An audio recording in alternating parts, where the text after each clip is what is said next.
So good afternoon, everybody. Happy New Year. I think I can just about still say that. And hope you all had a lovely time over the holidays.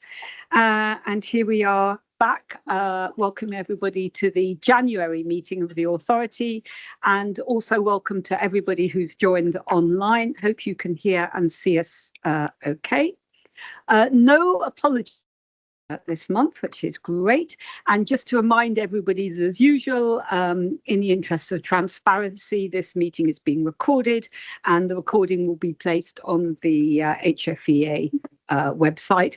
And we do have some external observers online, as always. Declarations of interest, I think, are Geeta. License holder in licensed clinic. And I'm not sure, Stephen?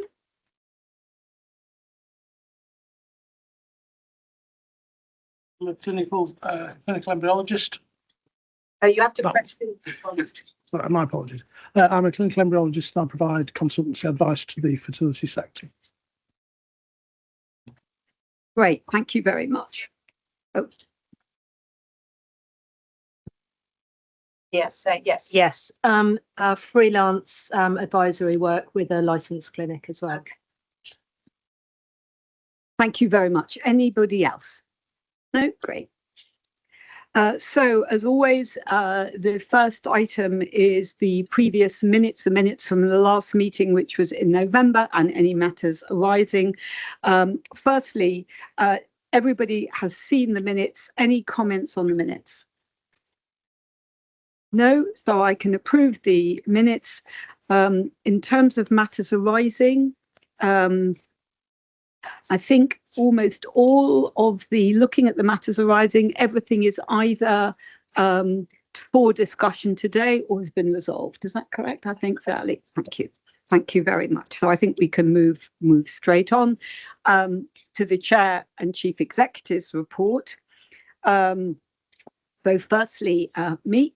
So as you will see, I went to the staff event pre-Christmas, and I just want to mention that it was a lovely event.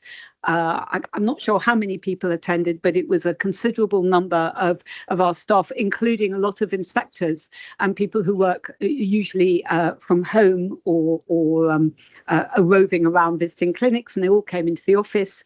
We had some activities, and I think it bears out what we discussed last time in the staff survey, which is a very significant sort of happiness and engagement in the team, which is really good, and a credit to Peter and the senior management team. But it was a lovely event. I also just want to say that I gave one of the plenary speeches at Fertility 2025. As many of you will know, that is the annual conference, the sort of main conference for the fertility sector, just named, 2023, 2024. This one was in Liverpool, 2025. And the talk I gave was on the future of regulation. It was a bit of a graveyard slot, 9 o'clock in the morning, but it was well attended and good questions. And I'm delighted that we were very well received. The chair of the BFS, who was chairing the meeting, paid tribute to the work of the HFEA, which I thought was very nice, and just generally. There was a lot of people came up and talked to us and were generally very complimentary about the work that the HFEA is doing. So it was nice to hear that. So let me hand over now to Peter to give you a rundown of what he's been doing. Thank you, Julia. A couple of things I think to mention. So at our last meeting in November, you took a decision, as you know, about the 14-day rule in terms of whether or not you wanted to recommend to government that the rule should be changed in future. And I then asked that decision at the PEC conference that Julia mentioned at the start of December. And I also, on the same day, gave an interview to the New York Times, where a journalist is working on a 3, I think, from memory, sort of in-depth pieces on, I suppose, this sort of bioscience regulatory matters in general. I think the piece is hopefully public reasonably soon. Once it's available, we'll obviously circulate it to you. But one of the themes that this journalist was exploring was this idea about embryo research and looking at the approach of different countries across the world. So, I mean, clearly our long-term position post-Warnock has long been a matter of international recognition, and your recommendation coming out in November was both of interest to the conference and to this particular journalist, but more on that as it comes. And then simply just after the new year, I gave an interview to Times Radio. So this followed a decision, you may recall, just before the Christmas break, the online clinic Apricity decided to close its business in this country, and this generated quite a bit of press coverage, and there's been a couple of questions in Parliament, and I was invited onto Times Radio. Not, I hasten to add, because of course we don't directly, or didn't regulate, Apricity, but rather they just wanted to talk about, if you like, the sort of our law reform proposals in general, and indeed the sort of issues that are arising in the modern fertility industry. I think we have a transcript of that interview if anyone's interested. I'm not sure if we've circulated it already. There are, I've seen other pieces about this, and it's clearly an issue, as I say, which generated quite a bit of coverage. So that's all I wanted to comment on at this stage, but obviously happy to take any questions if anyone's got any. Any questions for Peter or I? No. Okay. So moving on, we now ask the committee chairs of those committees which met since the last meeting to report. I also just wanted to let you know that I think we following a decision that we actually made back last September, if you cast your minds back, the HFEA website has a new page on it which shows the latest regulatory decisions. That's now live, and there's a link on the homepage showing where it is, and I think it will make it much easier for patients, clinic staff, members of the public and so on to actually access those decisions, because there was some suggestion that they were quite hard to find. So I hope this will make it easier. And feel free to have a look and see if you think it helps. It should do. Okay, so first let's go to Licence Committee and ask Graham to speak to that. Thank you very much, Chair. The Licence Committee's latest meeting only took place last Thursday, so there are very definitely no minutes yet. But I think there are quite a few things to say. We welcomed our 3 new members who had observed a meeting before, and each of them made an excellent contribution. We're now a larger committee with 7 members, and that's, I think, a blessing.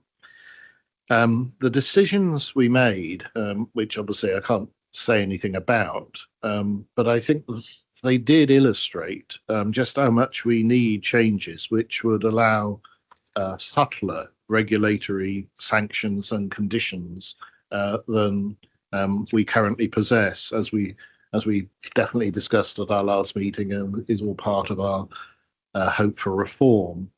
In 2 cases, we found ways round this, and I hope creatively through the use of special directions.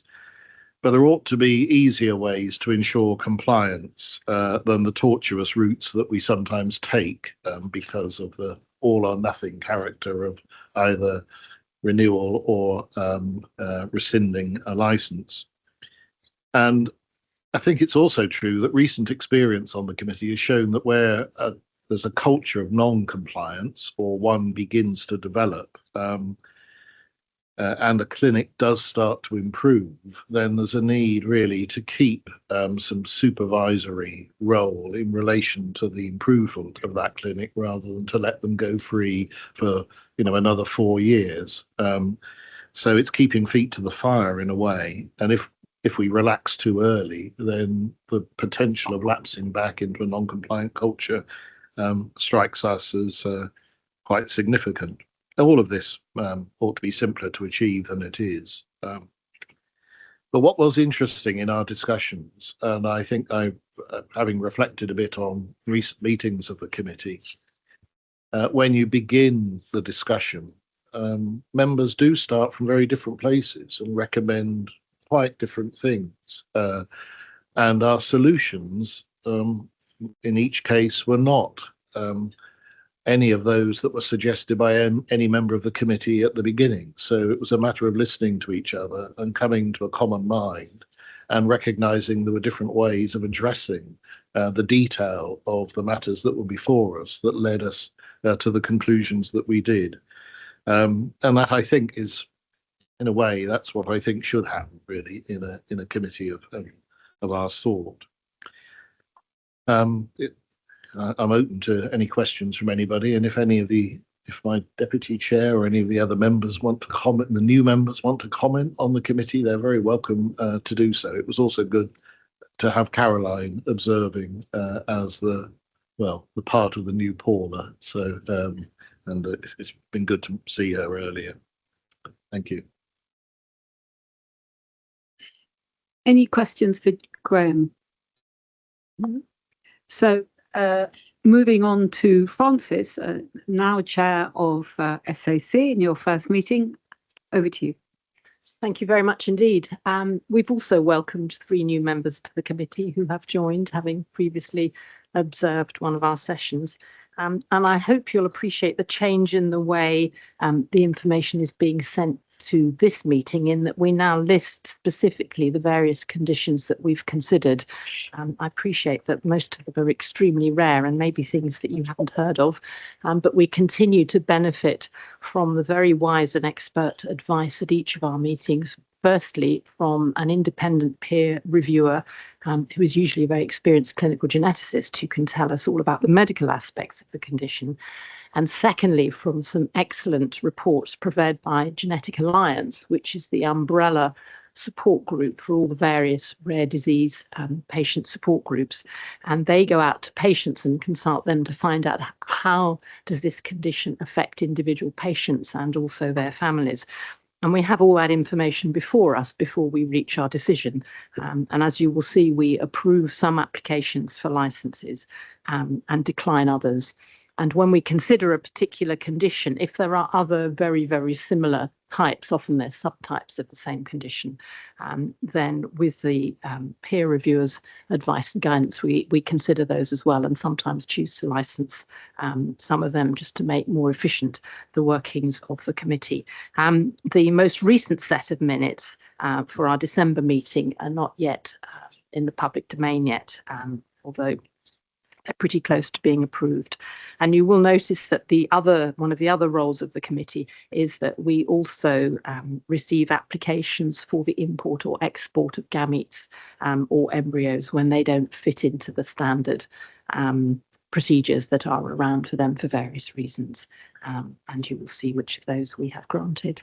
But like Graham said, also happy to take any questions or comments from members of the committee. Any questions for Francis? I just would like to mention that within the plenary session that I spoke at Fertility 2025, Genetic Alliance was one of the speakers after us, one of their spokesmen, and they gave a very good presentation. But within that presentation, they mentioned that they were really working well with the HFEA, and they were very complimentary, and it's clearly a good collaborative relationship, which is really important. That was good. Good, thank you. Thank you. Catherine, AGC. Thank you, Julia. AGC met on December the 6th. We received 2 internal audit reports, one on opening the register and one on functional standards. The opening the register was given a moderate rating, and the functional standards a limited rating, which we explored at length. And I think it's fair to reflect that there was a difference of opinion about whether or not the ratings were necessarily warranted by the findings in both of those audit reports. A number of internal audit recommendations on both were not accepted by the executive, and at AGC we explored the reasons for them not being accepted. We discussed any possible risks arising, and we also proposed an amendment to the way of working document between internal audit and HFEA to ensure that executive views are fully taken into consideration before reports are finalised and ratings given in future. Elsewhere, there's been very good progress on closing of outstanding internal audit recommendations, and we are persuaded that all of them will be closed by May of this year, which will be a very good precedent to have established. In terms of external audit, we spent some time discussing with the proposed audit plan whether ongoing PRISM issues regarding duplicate billing and the valuation of PRISM have raised our organisational risk profile. We were very pleased to approve the plan to publish an interim CAFCA by the end of March 25, and we were updated with the plans in place for a full CAFCA for 2023 by June of this year and a full CAFCA for 2024 by December, which will be quite a landmark to have that information available to patients again. We received the latest staff survey results from Yvonne, showing quite exceptional engagement and response scores and a particularly positive perception of senior management. And last, we conducted our annual review of AGC effectiveness using the new NAO tool. Scores on all questions were deemed standard met, and we agreed a number of actions, including baseline skills audit for committee members.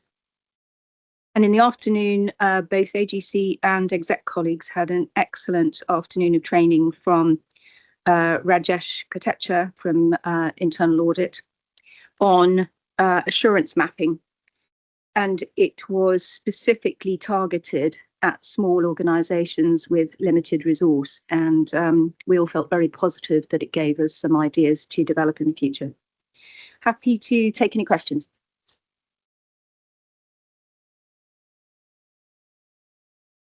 Okay, thank you, all committee chairs. There was no meeting of SCAC in the last couple of months. There will be a meeting. SCAC is meeting at the beginning of February, and so there'll be a report at the next board meeting.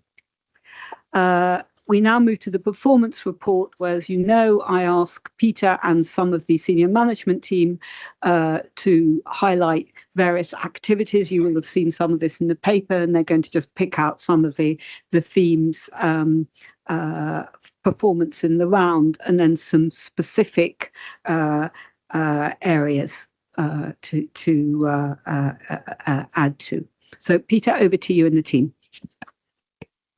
Thanks, Julia. This is a continuation of a trend, really, which makes me feel more confident about it more generally. And that is that of the KPIs we measure against performance, we're now showing, if you like, consistently strong performance. So in headline, there are 17 KPIs, 13 of them are green, 2 of them red, and 2 of them neutral. I think given the general pressures on people, given the winter, given the disruption of Christmas, etc., etc., etc., that's a really solid performance. On the one indicator which has been red for some time is debt collection within 40 days. We are making genuine inroads into that. We are now down to a few old historic debts in a few places, but we are making real inroads in that. The red on inspection, which no doubt Rachel can say more about, is, in my view, just a blip rather than a structural issue. We've made real progress on inspection in recent months, and inevitably there are the odd one that, for often very good reasons, doesn't meet its KPI. I would rather we missed the odd KPI for good reasons, because it made sense in terms of our overall regulatory performance and managing risk, than we slavishly tried to meet KPIs and then create problems later on. So I'm not at all concerned about that particular one. On HR matters, Again, we've shown a really persistently good trend lately, if I can find the right charts. On staff sickness, we continue to show a decline, which I think in the context of the inevitable coughs and colds that accompany winter is welcome. Our target is 2%. We're firmly below it. We almost think we might be artificially below it in the sense that we wonder whether, in fact, there's a little bit of misreporting in here. But even if there is, I think we're still in a good place on staff sickness. And turnover is as strong a position as I have seen it in a very long time. We're now down firmly in the middle of our band. We set a band of between 5 and 15% on turnover. These things do fluctuate. In one sense, organisations have no turnover creates a different kind of problem. So somewhere being in that band's about right. We're currently absolutely midway. I think it's inevitable over time as different groups of staff, have been with us for a number of years that we see turnover moving again, but it's certainly at a very manageable level at the moment. And again, I think speaks, as Julia said, I didn't comment on it specifically, but the all staff event, and as Catherine said, the staff survey results all suggest at the moment a pretty healthy organisation, and I think both staff sickness and turnover amplify that conclusion. So that's all I wanted to say at this stage, unless someone's got any particular questions. If not, I'll hand over to Rachel. Yes, on the performance report with regard to there was just Rachel, your mic isn't on. Sorry with that.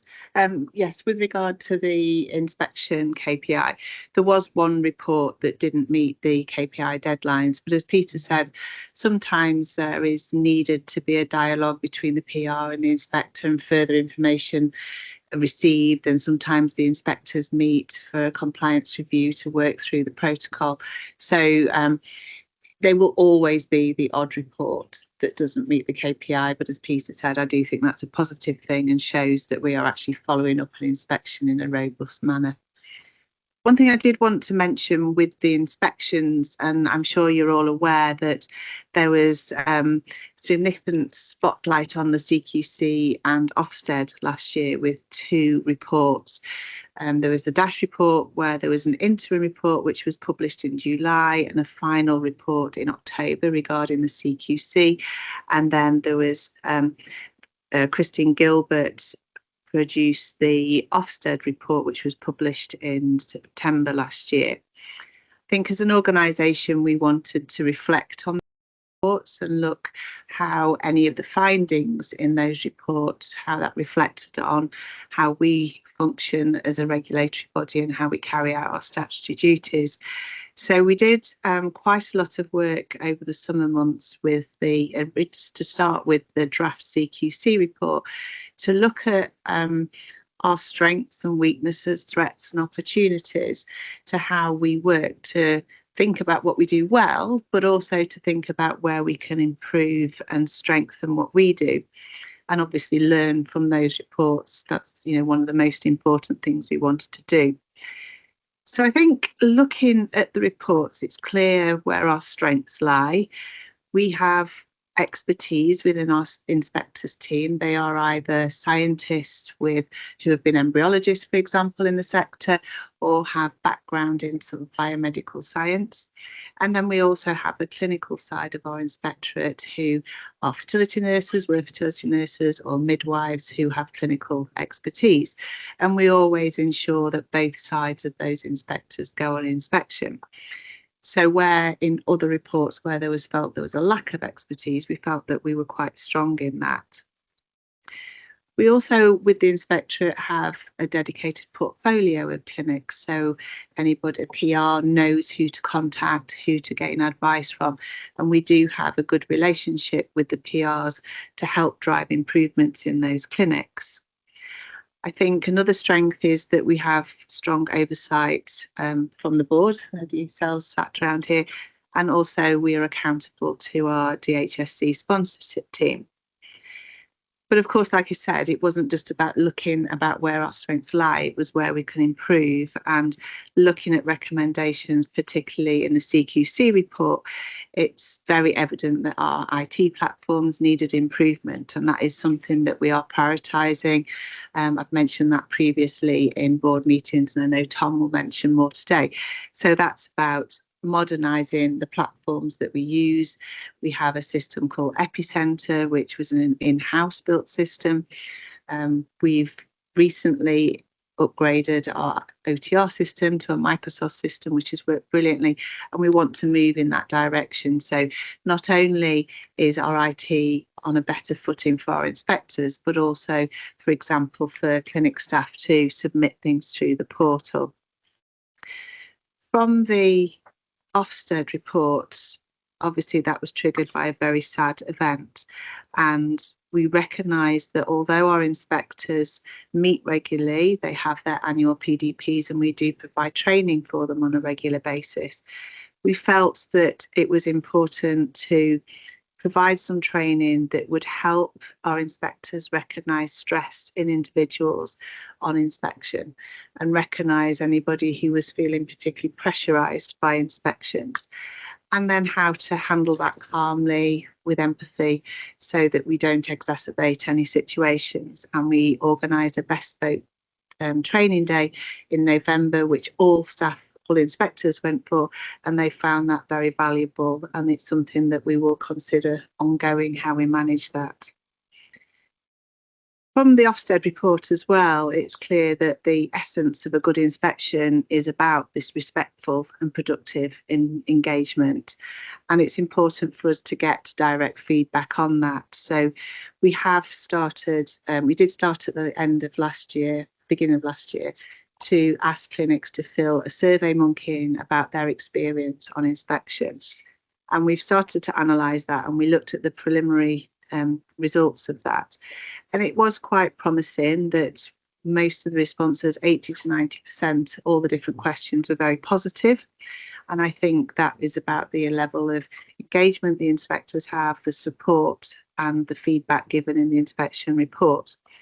I think one of the most positive aspects was that 80% of respondents strongly agreed that the inspection visit promoted learning and improvement.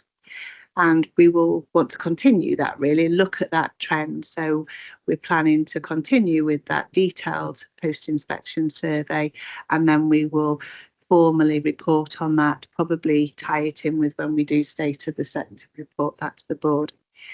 So I wanted to make aware of everybody the piece of work that we've done. We plan to write an article summarising this for Clinic Focus, which will go out so that the sector are aware that we have looked at the reports and we have learned from them and are trying to make improvements because of them. I will just pause there before I move on to OTR and DSVT if anybody's got any particular comments about that. Any questions? I'd just like to say that I really welcome this, Rachel, because, as you know, although we've had indications from clinics, for example, that over the last couple of years, the whole idea of collaborating, of clinics being encouraged to call their inspectors before something becomes a real problem while they're still worrying about it, to sort of prevention better than cure sort of thing, has been very helpful. Nonetheless, that there has been some disquiet among within some of the sector about how inspections have gone, and I think this is really welcome. I'm sure will be really welcome by both inspectors from the training point of view and from clinics and so on, to enable that relationship to get even better. And I think it's really important going forward. So it's a really good initiative. Thank you. Let's move on to DPST. We're in the early stages of this year's work towards that. The start of it is to do a scoping exercise with the essential part of the CAF framework, so that's aligned with DPST. That's in draft form.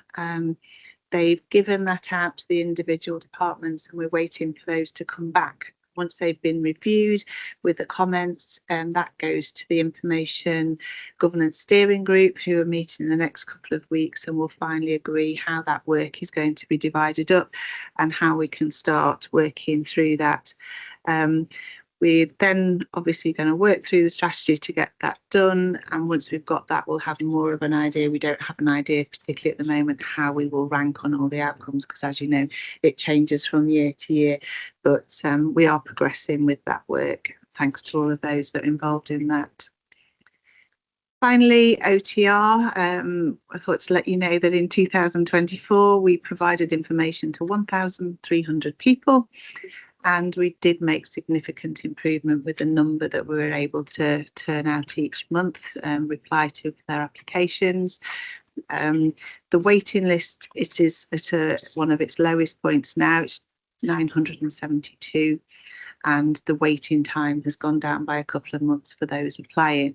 We've still got a waiting list, and I've mentioned this before, that we are working on new KPIs that we can measure, but we do need to get to more of a steady state with the number in the backlog before we can realistically set targets to how we would genuinely like. What we want to be able to do is start working on application as soon as it comes in. December was a relatively quiet month, although we still managed to get nearly 90 responses out, and that was because we've got some operational matters to work through and decide how we were going to progress with certain things, and also with holidays.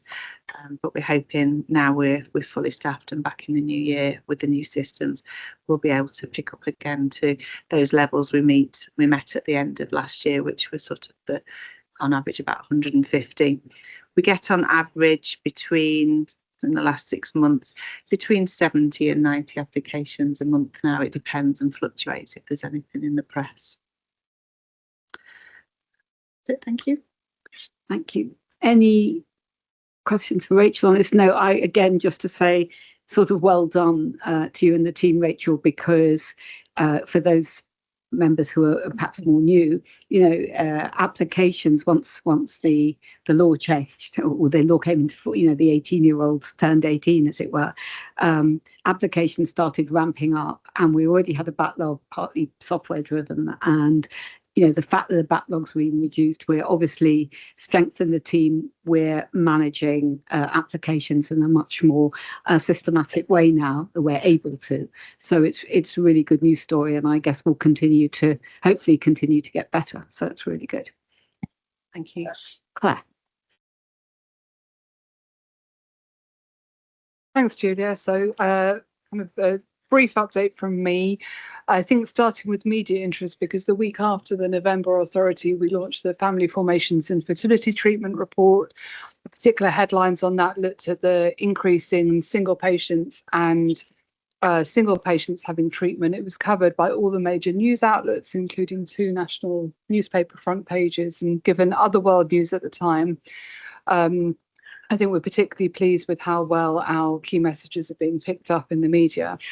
Our next publication from the research team is our patient survey. You'll remember we did the field work in September and October 2024. We're analysing the results, and that will be published towards the end of March. And following that, we'll work on our annual statistical publication looking at register data, fertility trends, which will come out in May or June, and that will be including up to and including 2023 data. So that will be our most up-to-date information, include updating our dashboard. Just on the patient side, we've now completed recruitment for the new members of our patient engagement forum. You remember we launched this as a pilot in around 2021, just in the middle of COVID. Those members finished the end of their term, and we've now got a new cohort of members. Particular thanks to Danielle, who's on the call, and Ruby, who's not here, for the recruitment, which we did all organically through our social media, and we had a huge amount of interest. So we're just confirming arrangements with those people, and then we will start working with them on particular projects and activities over the next couple of years. In a different direction of travel, I think all members get our new data research newsletter, which has come out while we've been in meetings today. There's been a really great interest in our register register research. We had a poster presentation looking at our family formations report at the Fertility 2025 conference. And in early February, we're having the first webinar that we've ever had on our register data, introducing researchers to it. And I'm delighted to say we've had over 80 people sign up to that. So that's great. And for those people who can't make it on the day, we'll make it available on YouTube afterwards. In more sort of day-to-day activity, delighted that Caroline Pringle is here as head of licensing. So many of you will have met her joining licensing meetings until now, and now licensing is a separate team from the wider planning and governance team, which I know Tom will talk about separately.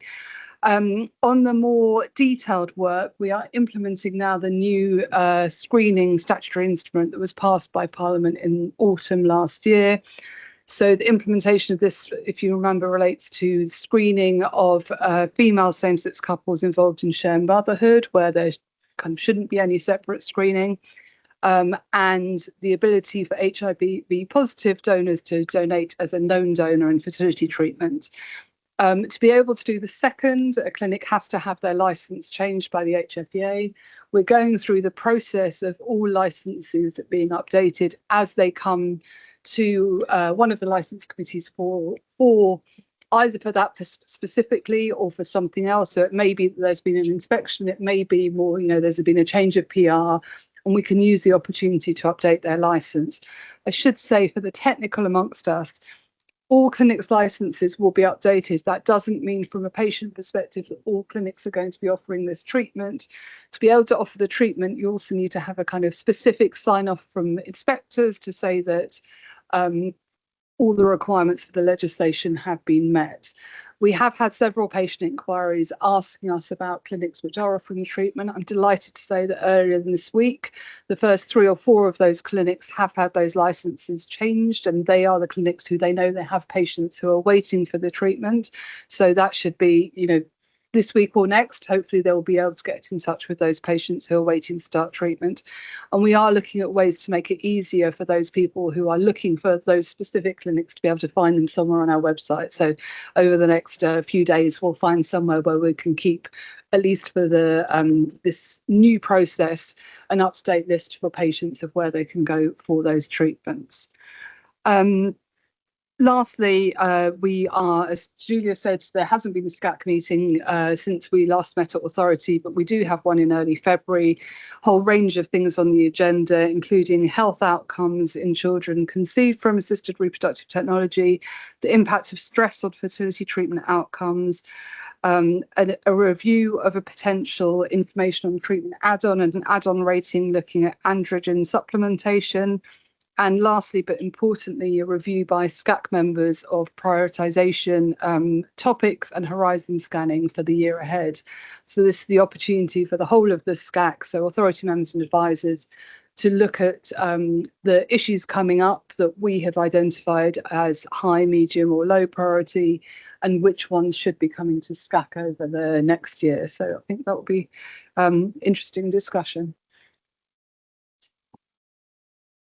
Any questions for Claire? So just really a couple of things. Firstly, welcome Caroline. Caroline's here. We're delighted to have you.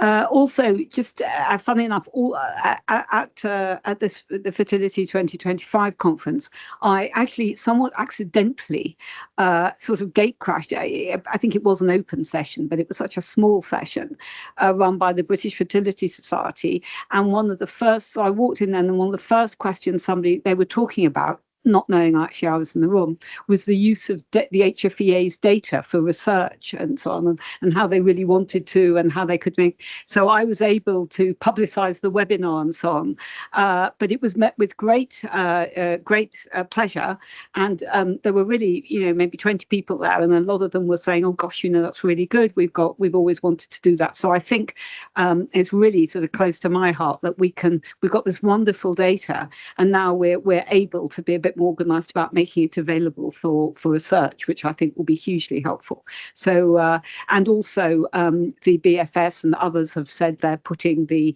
webinar on their website and going to publicise it. So hopefully we will get a lot of people. It's great. It's great. Okay, Tom. Thank you, Julia. I've got a couple of new things to cover today, but I'll start with finance. As at the end of December, we're forecasting a deficit of £132,000 for 24-25. This is a bit of a change to the last forecast that was presented to the authority back in November, so I'll go through what's changed. Starting with expenditure, we're forecasting an underspend of £700,000. This is almost entirely driven by our project spend. The planning and procurement process for the replacement of Epicenter has taken longer than we'd expected at the beginning of the year. So we're only factoring in about 1 month's worth of work this year rather than the 12 that we'd started with. On the income side, as Epicenter is funded by additional grant and aid from the department, we're only going to draw down what we need. So our underspend relating to Epicenter will be matched broadly by a reduction in income. So no real impact on our bottom line. What has changed since November is our forecast for IVF income. As you're aware, the transition to PRISM and Kafka has required clinics to submit corrections, in particular where duplicate activity has been recorded in error in the past. Some of this activity has led to duplicate invoicing, going back a number of years that we're now refunding to clinics this year. We've been working hard to have a clear an overview of refund payments as possible, working across the PRISM team and the finance team, not least to provide evidence to the NAO for this year's audit, as they flagged income recognition as a specific risk. As part of this work, we've identified an error in the activity report that finance have been using to forecast income for the year. The report was effectively double counting refunds as positive activity, and we've now corrected this report, but having redone the forecasts, we've reduced them by around £180,000 for this year, which actually brings it closer to where we expected it to be at the beginning of the year. And the report was showing an increase in activity from 23-24 that wasn't really borne out by our understanding of what's been going on in the sector this year and how busy they'd been. So the current forecast deficit, therefore, has broadly been caused by the refunds that we're paying this year for the duplicate invoices made in the past, which we recognised in the accounts at the end of 23-24 when we raised a provision of around £195,000. So as we get towards the end of the year, that provision will reverse and that will ease the financial position. And I think by the end of the year, it should balance out that kind of loss in income from refunds, more or less, with the provision that we raised. Looking at 25-26, so we're due to cover the 25-26 budget at the March authority, and the big question mark is still our funding for Epicenter, which feels a little bit like deja vu considering where we were this time last year. We've completed the procurement process now, which is brilliant, with very welcome support from DHSC Commercial and from Paula and from Sharon, the Chief Inspector, kind of representing the users of the system. We're preparing to sign the contract. We had 20 bids, which is great. We had some genuine competition on quality and price in the bidding, and the proposals, there's a good number of proposals that had some really interesting and well-tailored bids. So we're quite pleased with where we are. We have been in discussion with DHSC Finance about rolling over the grant and aid they've approved for 24-25 into 25-26. They're supportive, but there are no guarantees that the funding will be rolled over through the DHSC internal business planning process once it goes through ministerial approval and everything else. We hope to have a response within the coming weeks. The department's more or less finished their financial planning for next year, but there is a risk that we won't have any information until the end of March. Whenever we find out, if the answer is no, we will have to revise our 25-26 budget and would almost certainly have to consider increasing fees at that point to cover the cost of Epicenter, which is around £700,000. It's not something that we would be able to kind of absorb. Are there any questions on finances? Any questions? We'll keep you all apprised of what's happening with Epicenter, but obviously it's business critical, so we're going ahead to implement it, but we have to. I just want to say that as you know, we used to have half of Tom, and from 1st of January, we've now got all of him with a fairly wide portfolio of finance, planning and technology. So Tom, we're really delighted. I think it's going to make a real difference and take some of the pressure off some of the other senior management team members, and really good to have you on board properly now.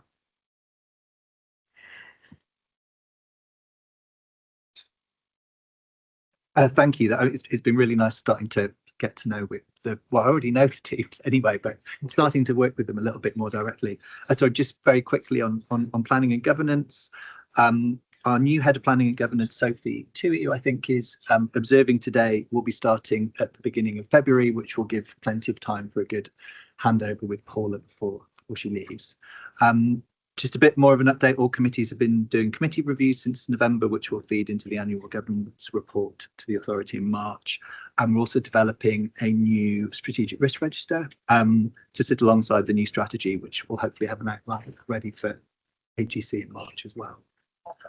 On IT, so on security testing, we're currently waiting for a major technical update to the HFEA's website and portal, due early February before undertaking penetration testing on the updated systems. Business continuity, we finalised plans and have shared them with HFEA staff. They're up on the intranet and are currently pulling together plans for the next business continuity exercise. On Epicenter, I've talked about the procurement, but we're currently working with the supplier to finalise a contract and kind of commence detailed planning and governance for the project. We've recruited an IT project manager who should be starting imminently to support the work internally, and we expect to start the project mid to late February. We expect there to be some pressure from this across the business, in particular to support design and user acceptance testing, and we'll need to factor this into broader business planning for 25-26.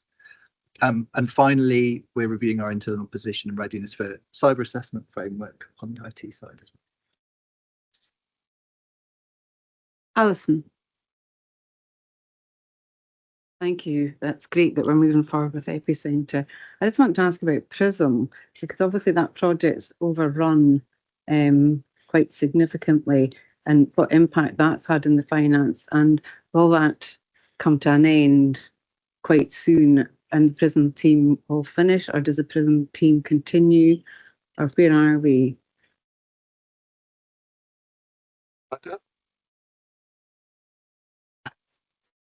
Oh, sorry. Right. So you're absolutely right, Alison. It's no secret that PRISM has both taken far longer and cost far more than anticipated, and indeed there's been papers like that through the Audit and Governance Committee.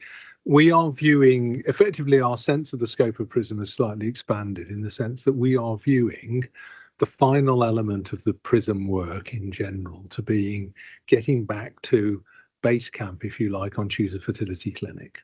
So PRISM was all about building a system that allowed clinics to interface with us to get data into the register. It was all about putting the register on a more secure footing, both of which have done. And then lastly, it's about making use of that data. We're already doing it, but the one bit of the jigsaw missing is updating Choose a Fertility Clinic. As Rachel said earlier, we're now doing that following, we've had detailed discussions with the Audit and Governance Committee about this in two series of steps, if you like. So we'll do headline indicator rates very shortly this spring, then moving on to a full update of Kafka. And then by the end of the year, as Catherine outlined in her summary from Audit and Governance, we should be catching up again on a full Kafka update. Now, at some point during this year, we'll have to decide that effectively PRISM is now done. My sense is the earliest we should do it is after the next full update. We certainly shouldn't do it after the interim update. There are lots of stages for this. Whether or not we decide to keep it running to December is an open question. And the PRISM team, so to speak, these days is actually down to parts of particular lead people. So we don't suddenly lose a lot of staff or something. The bulk of day-to-day PRISM activity is now undertaken by people in Tom's team. We have a couple of people in sort of consultancy roles, and their role during the year will fold away. But then the focus of the IT, once we get PRISM into a stable place in the sort of sense I've described it, the focus of the IT team, apart from keeping PRISM running, is very much on the epicenter replacement, which is, absolutely critical then for us as a regulatory body. Does that sort of answer your question? Yes, thank you. I just wonder about the impact on finance if it freed up some resource because it's no longer a project, it's now into its maintenance and ongoing fees. The short answer is not hugely, no. There is some additional costs through the sort of the consultancy costs. The rest of it is just part and parcel of our running costs. Indeed, one of the ways to think about IT projects these days is a lot of them are less about big capital splurges and more about increased licensing costs over time, actually. So you don't suddenly find yourself with a whole load of sort of spare money. And we will just be redirecting that kind of resource to help out on epicenter. So no, it doesn't suddenly produce a lot of spare money, I'm afraid. Tom. Thanks. Again, this was about the epicenter replacement, and it was just very helpful to hear the update, very helpful to hear the progress. Personal experience in digital transformation is that you also need a business transformation focus alongside the digital side of things, and I'm sure you are thinking about it, but I just wanted to raise could you confirm that you're also thinking about that side of it as well? Oh, sorry. Yes, we are, but the main users of the system will be the inspection team, and it's going to be a case of collecting information based on the guidelines and SOPs that we have for inspections and licensing. We'll certainly look at how we can kind of change the processes and kind of make things more streamlined. But I'm not sure we're able to make kind of fundamental changes to kind of quite a lot of the core kind of structure of how things need to work. I think when it comes to the element of the work that looks at kind of our content management and moving to SharePoint, we'll have more options, I think, to look at kind of, efficient ways of managing our data better and kind of compiling things so that we can access information more easily.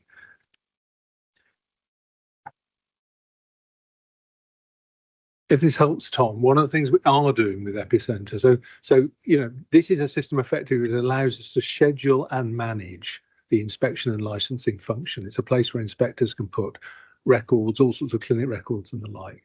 What we're not doing is simply putting the existing system on a more stable footing. We are taking the opportunity to look fundamentally at what the system needs to do. And one of our watchwords will be to sort of strip out functions that, there are a number of functions in Epicenter which seemed like a great idea when it was built. My understanding is several of them have never been used. They're therefore not needed. So what we're keen to build something that is lean and focused on processes that we want to run now, not just simply replicating what we did in the past. Thank you. Thank you. That's really helpful clarification. So moving on, as you know, and for new colleagues, the authority reviews the strategic risk register, can't say, that we hold.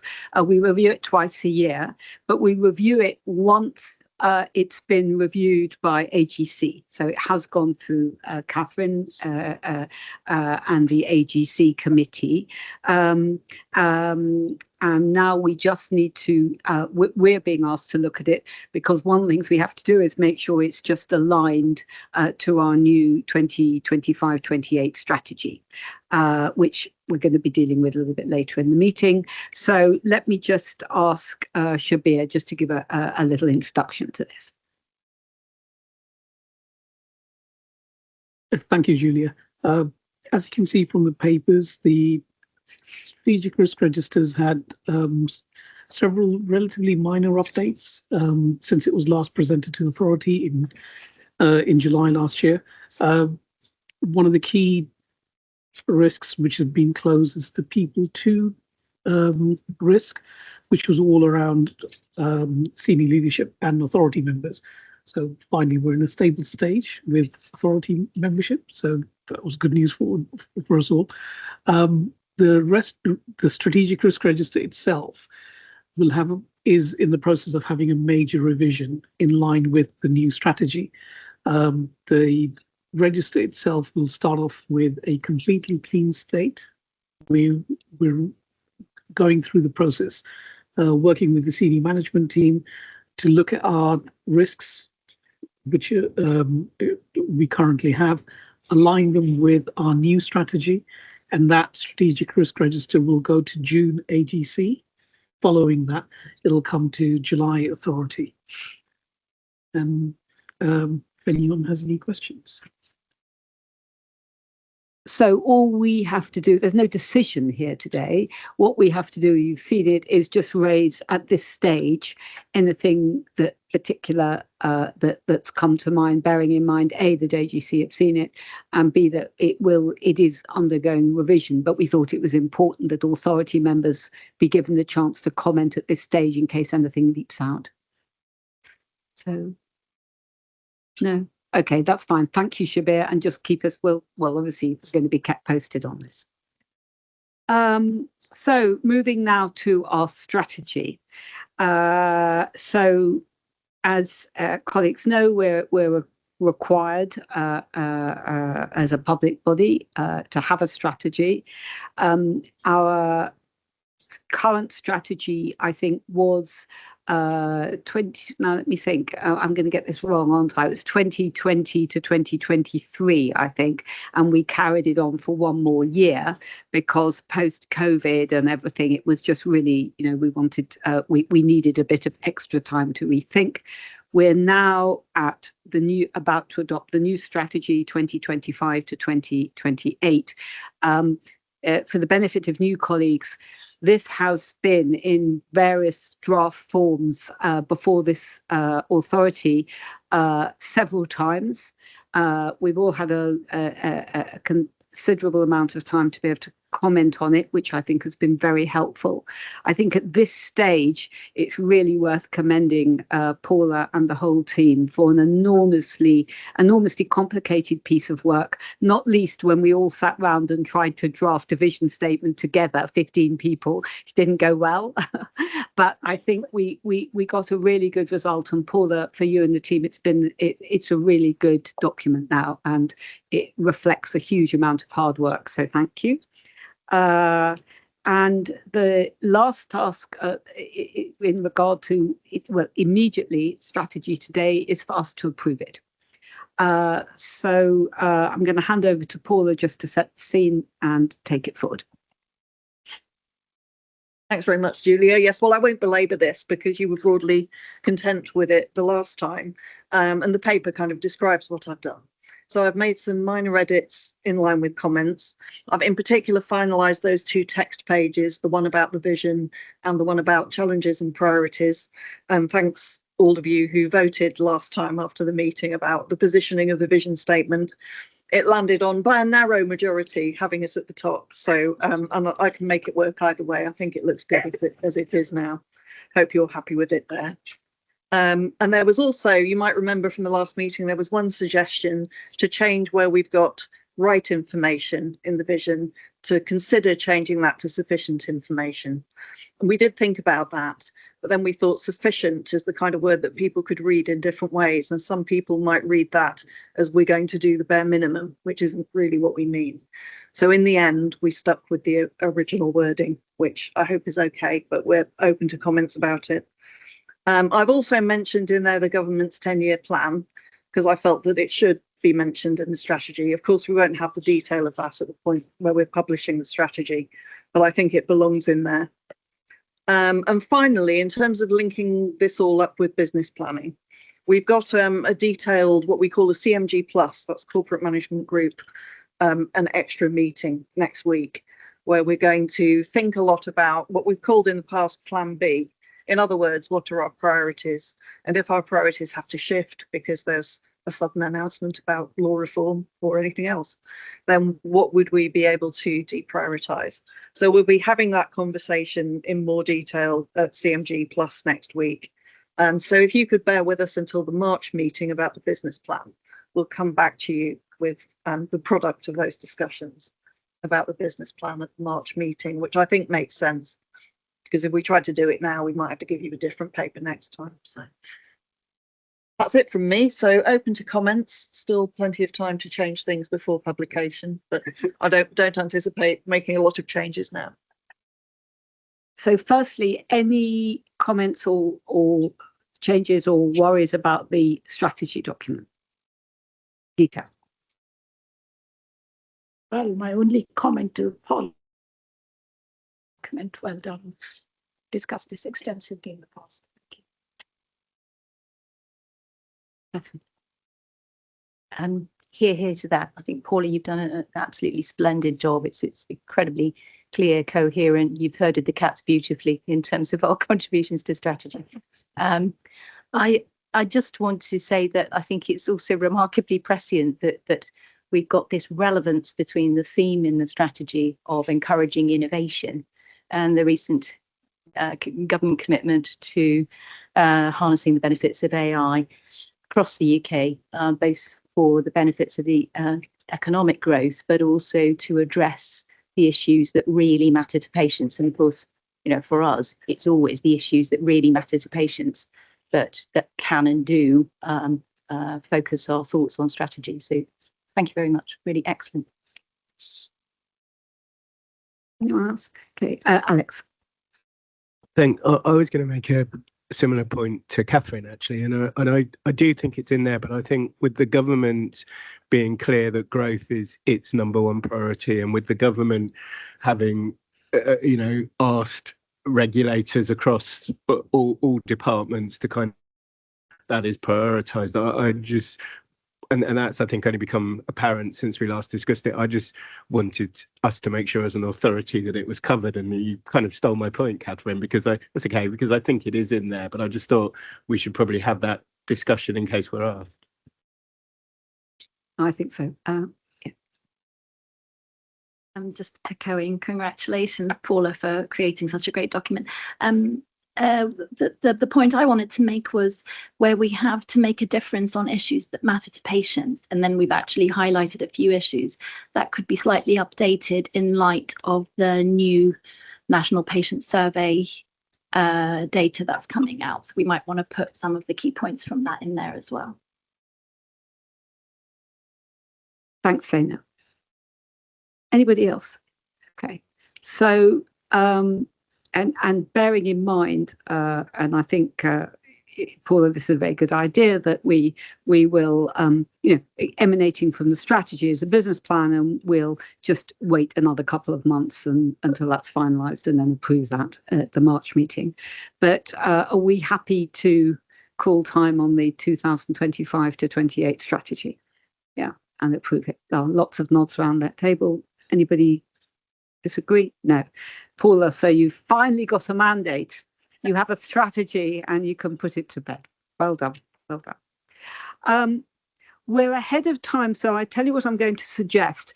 We were supposed to have a break after this item, but we're well ahead of time. But we do have two quite complicated, well, at least I thought they were complicated things to discuss, get our head rounds in terms of artificial embryo models and vitro-derived gametes as part of our law reform proposals. So what I'm going to suggest is we do the first one, Dina, if that's okay with you. We then have a 10-minute break to clear our heads before we attack the second one, because I think particularly for the non-scientists among us, we need a little time to catch up with ourselves. So Dina, just as context for newer colleagues, we have been discussing at length at the board in bits the proposals for law reform. we've discussed them in general and specifically. And today we've got basically the two areas on scientific developments, as I said, one about stem cell based embryo models and one about in vitro derived gametes, which will lead to these are our proposals that will be taken forward in law form. So Dina, over to you to, we'll look at them one by one for us to consider. You.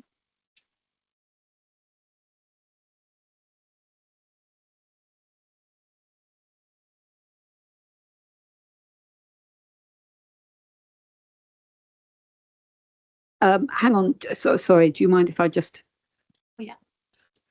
I was going to say this at the end, but actually, I think you should have this in mind now that, you know, there are a couple of questions that we will need to think to ourselves. Firstly, whether there is a case for recommending now that these artificial embryo models whether they should be subject to some form of statutory regulation, and if they are to be regulated, whether they should be regulated on their own terms or in the same way as live human embryos are. So that's the sort of tenor of the conversation. We can go through these at the end, but just have in mind. Sorry, Dean. Thank you. Thank you. So the term stem cell-based embryo models covers a variety of structures which can mimic different stages of the human embryonic development and can be generated with a variety of degrees of completeness. So that it covers quite a range of models. Stem cell-based embryo models open avenues for research, which are otherwise constrained by research on live human embryos, and they have the potential to be scalable. So why are we considering regulating stem cell-based embryo models? So stem cell-based embryo models are relatively new, and as yet they don't fit neatly within the existing regulatory structures in the UK. So they're not explicitly covered by our Act, despite their biological similarities to embryos.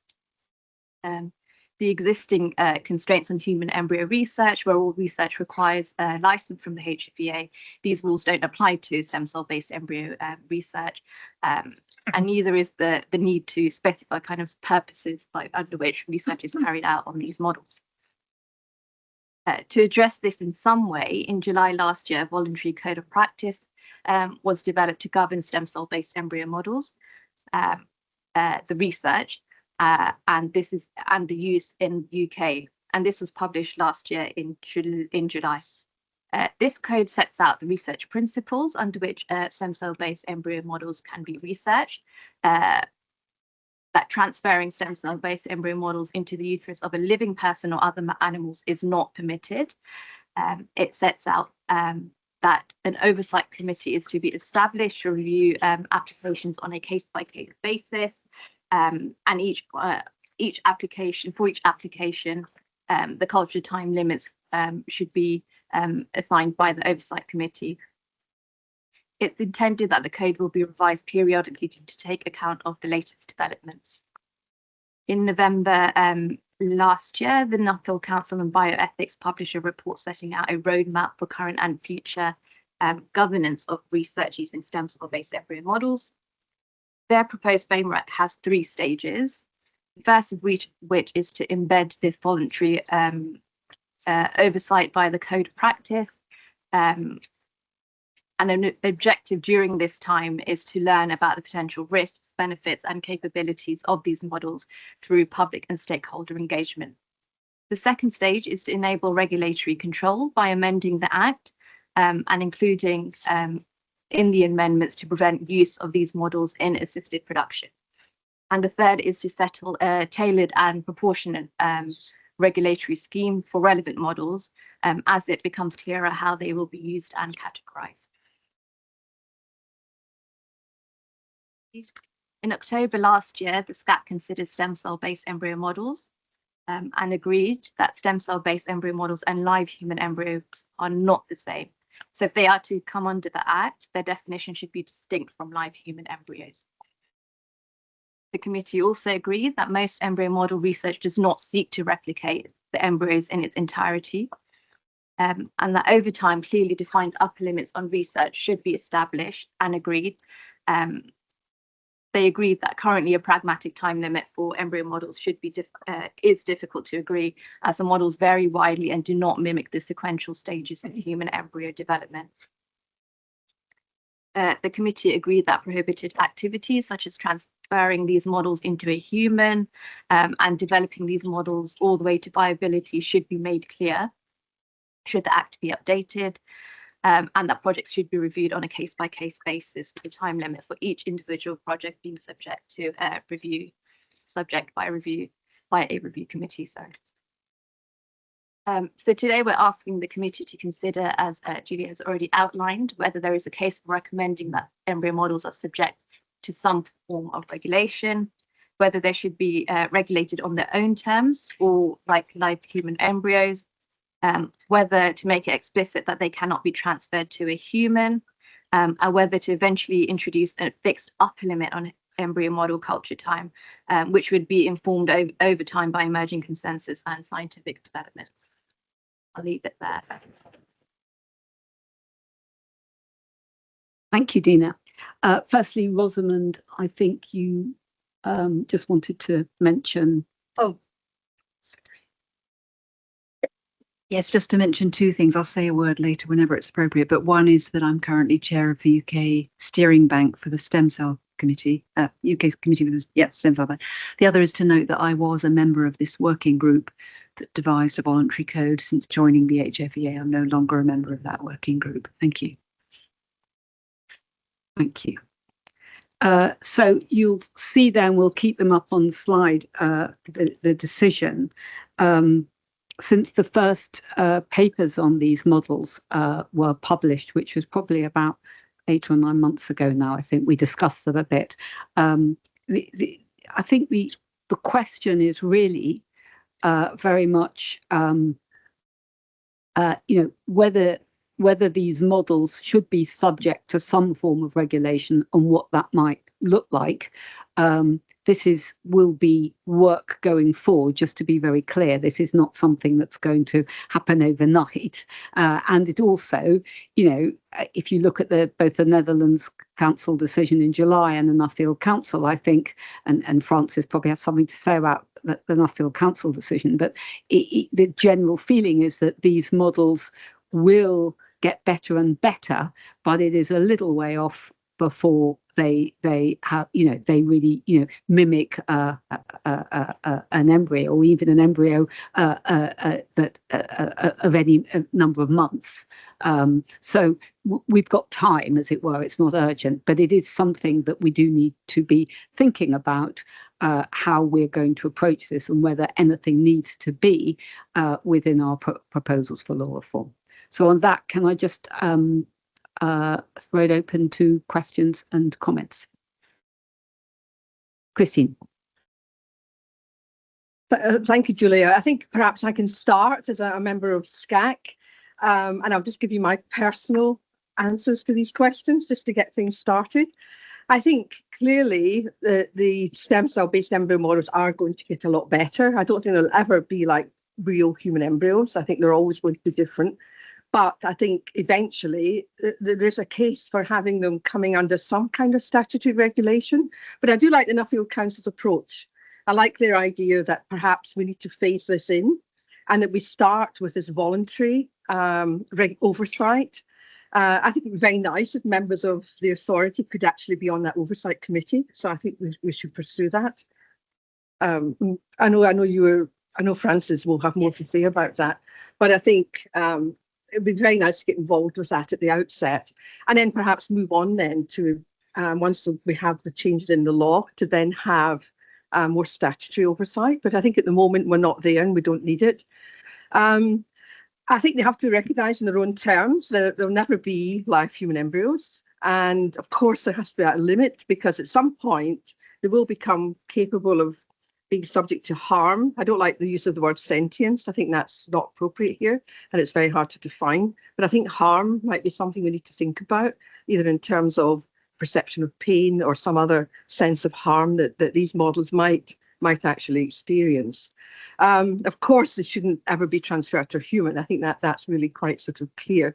But in terms of introducing an upper limit, again, that's very difficult because there are multiple different types of models. They all have different capabilities. It's very difficult to know where they start from and where they might end up. So it may have to be something incredibly pragmatic, like the number of somites, or something we could easily see and easily measure. And that will take a lot of work and a lot of debate to think about what the upper limits might be. But the capability to grow them longer and longer is actually, it's going to continue at pace. And so it might not be too long before we're actually encountering quite advanced models. So I think that's all I want to say at the moment, but I'm happy to come back later. So Steve, and then. Thank you. Could I just ask a couple of probably ignorant but information points, really? The first is that, is it subject to government approval, of course, is it a fait accompli that it will be the HFEA that is the regulator that looks after this when should regulation come into force, or will it perhaps be the HTA who deal with stem cells at the moment? And my second question probably is ignorance, but can you explain the phrase regulatory sandbox? Is that the voluntary approach that Christine mentioned? Peter will deal with it. Peter had to look up sandbox. Very good. Yes. On the first one, Steve. So, it's important. It's a public meeting. There is no fait accompli that the government will make a decision that stem cell based embryo models should be subject to statutory regulation. So that's the first thing to say. The sort of detailed discussion that's gone on to date, and you see it in the Nuffield Council report, and no doubt Francis and others could say more about, as focused on the HFEA, I think for two sorts of reasons. One of which is, there is an open question about how like a human embryo these models are going to get. But clearly, the more like human embryos they get, the greater concern gets. And given that we regulate human embryos, that's one point. And the other of which is a lot of the use of stem cell based embryo models will be in reference to human embryos. Indeed, how do you know how good a model it is if you can't refer it to a real embryo? And given that we by law regulate real embryos, there is a good sort of practical reason as well, because if you're running experiments, it is far better that you have one regulator than two regulators. So if you may have 1,000 stem cell based embryo models and one human embryo, but at least it gives you one regulator, not two. So I think that's the first sort of, it's genuinely an open question, but most of the focus has been on us rather than, say, the HTA, which I know has certain stem cell responsibilities. But I think a lot of the discussion has been about seeing them as being something different from that. Sandboxing. Sandboxing is a term of jargon of the last few years. It's been doing the rounds in regulatory circles, and it relates to this idea, which is not unique to the regulation of biosciences. Indeed, I think the term first was coined in terms of financial regulation. And it's thinking about regulation, particularly regulation in innovative, novel products, away from the sort of typical binary choices of regulation. So most regulatory models say, in order to provide something, you need to meet certain standards, end of. You meet these standards or you don't. The problem with new innovative products is often that puts a very high barrier to entry, particularly as real world data, because you're caught in a catch-22 here. You can't use it, therefore you can't have the data which would prove effectiveness or safety. So the idea of sandboxes is to I don't want to use the term clinical trial, but I'm going to, because I know it's something that people refer to. It's almost a bit like a regulatory clinical trial, but with differences, in which what you do is you design a regime that allows for conditional approvals in very tightly controlled circumstances. So you might say, this clinic or this lab for this period of time, under these conditions, with these data reporting requirements, once we've seen what the real world data look like, we might make a broader decision then about whether these things should be allowable in a more general sense.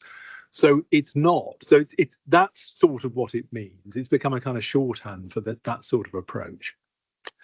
It's not that's quite distinct from a voluntary regime that moves to a statutory regime, because that's more about the status of the regulator, if you like, itself. It's more about this sort of controlled experimental form of regulation that better lowers the barrier of entry but has greater post-approval controls. Hope that makes some sense. Sorry, I think it was Zeynep, then Tim, then Graham. Thank you. As a non-scientist, I feel like I've had a very steep education in stem cell-based embryo models over the last few months.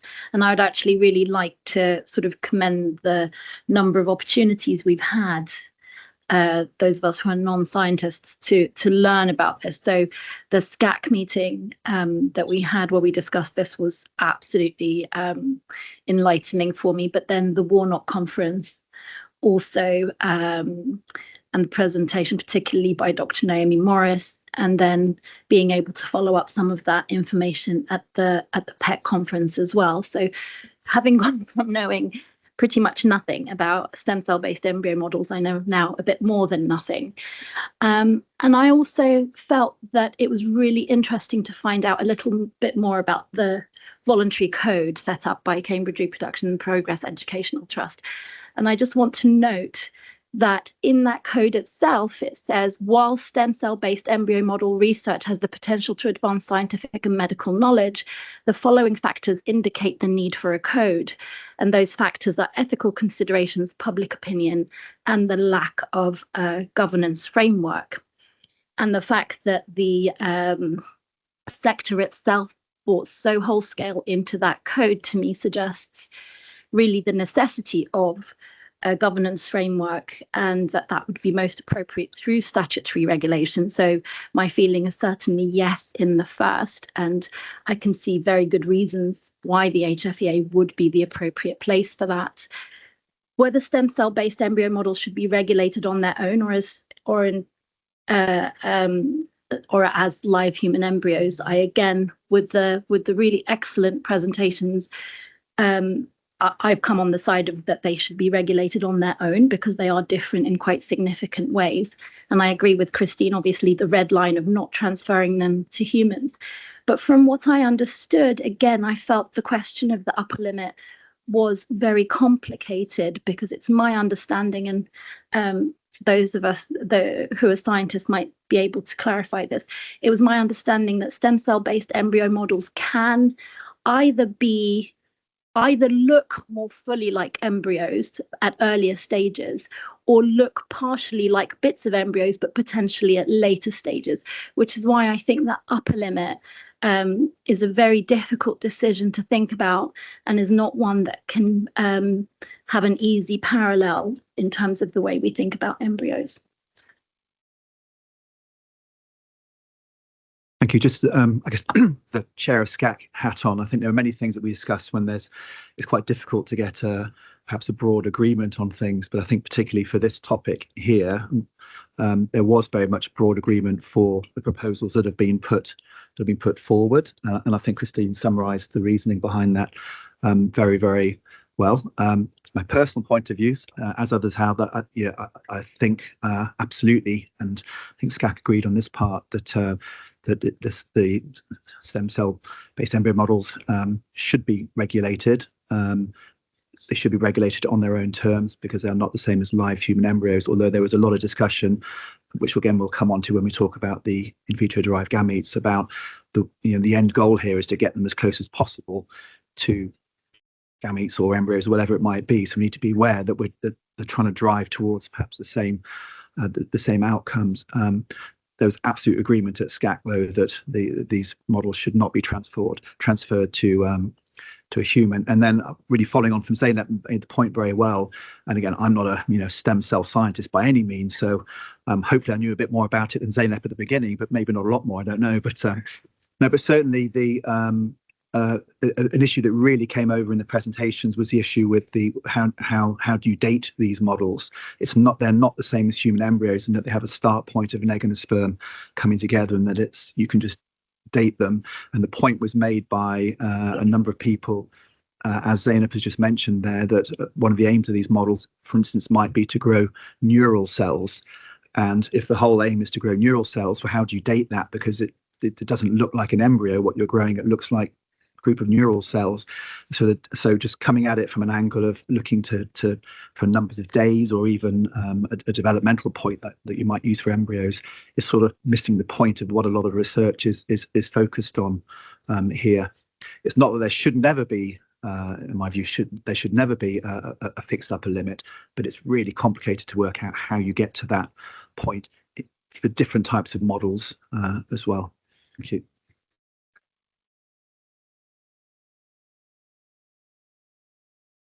Yes, I won't repeat all of Zainab's introduction, but it's exactly how I feel as well as a non-scientist, that you're liable to comment on this and reveal what you don't know rather than what you have understood.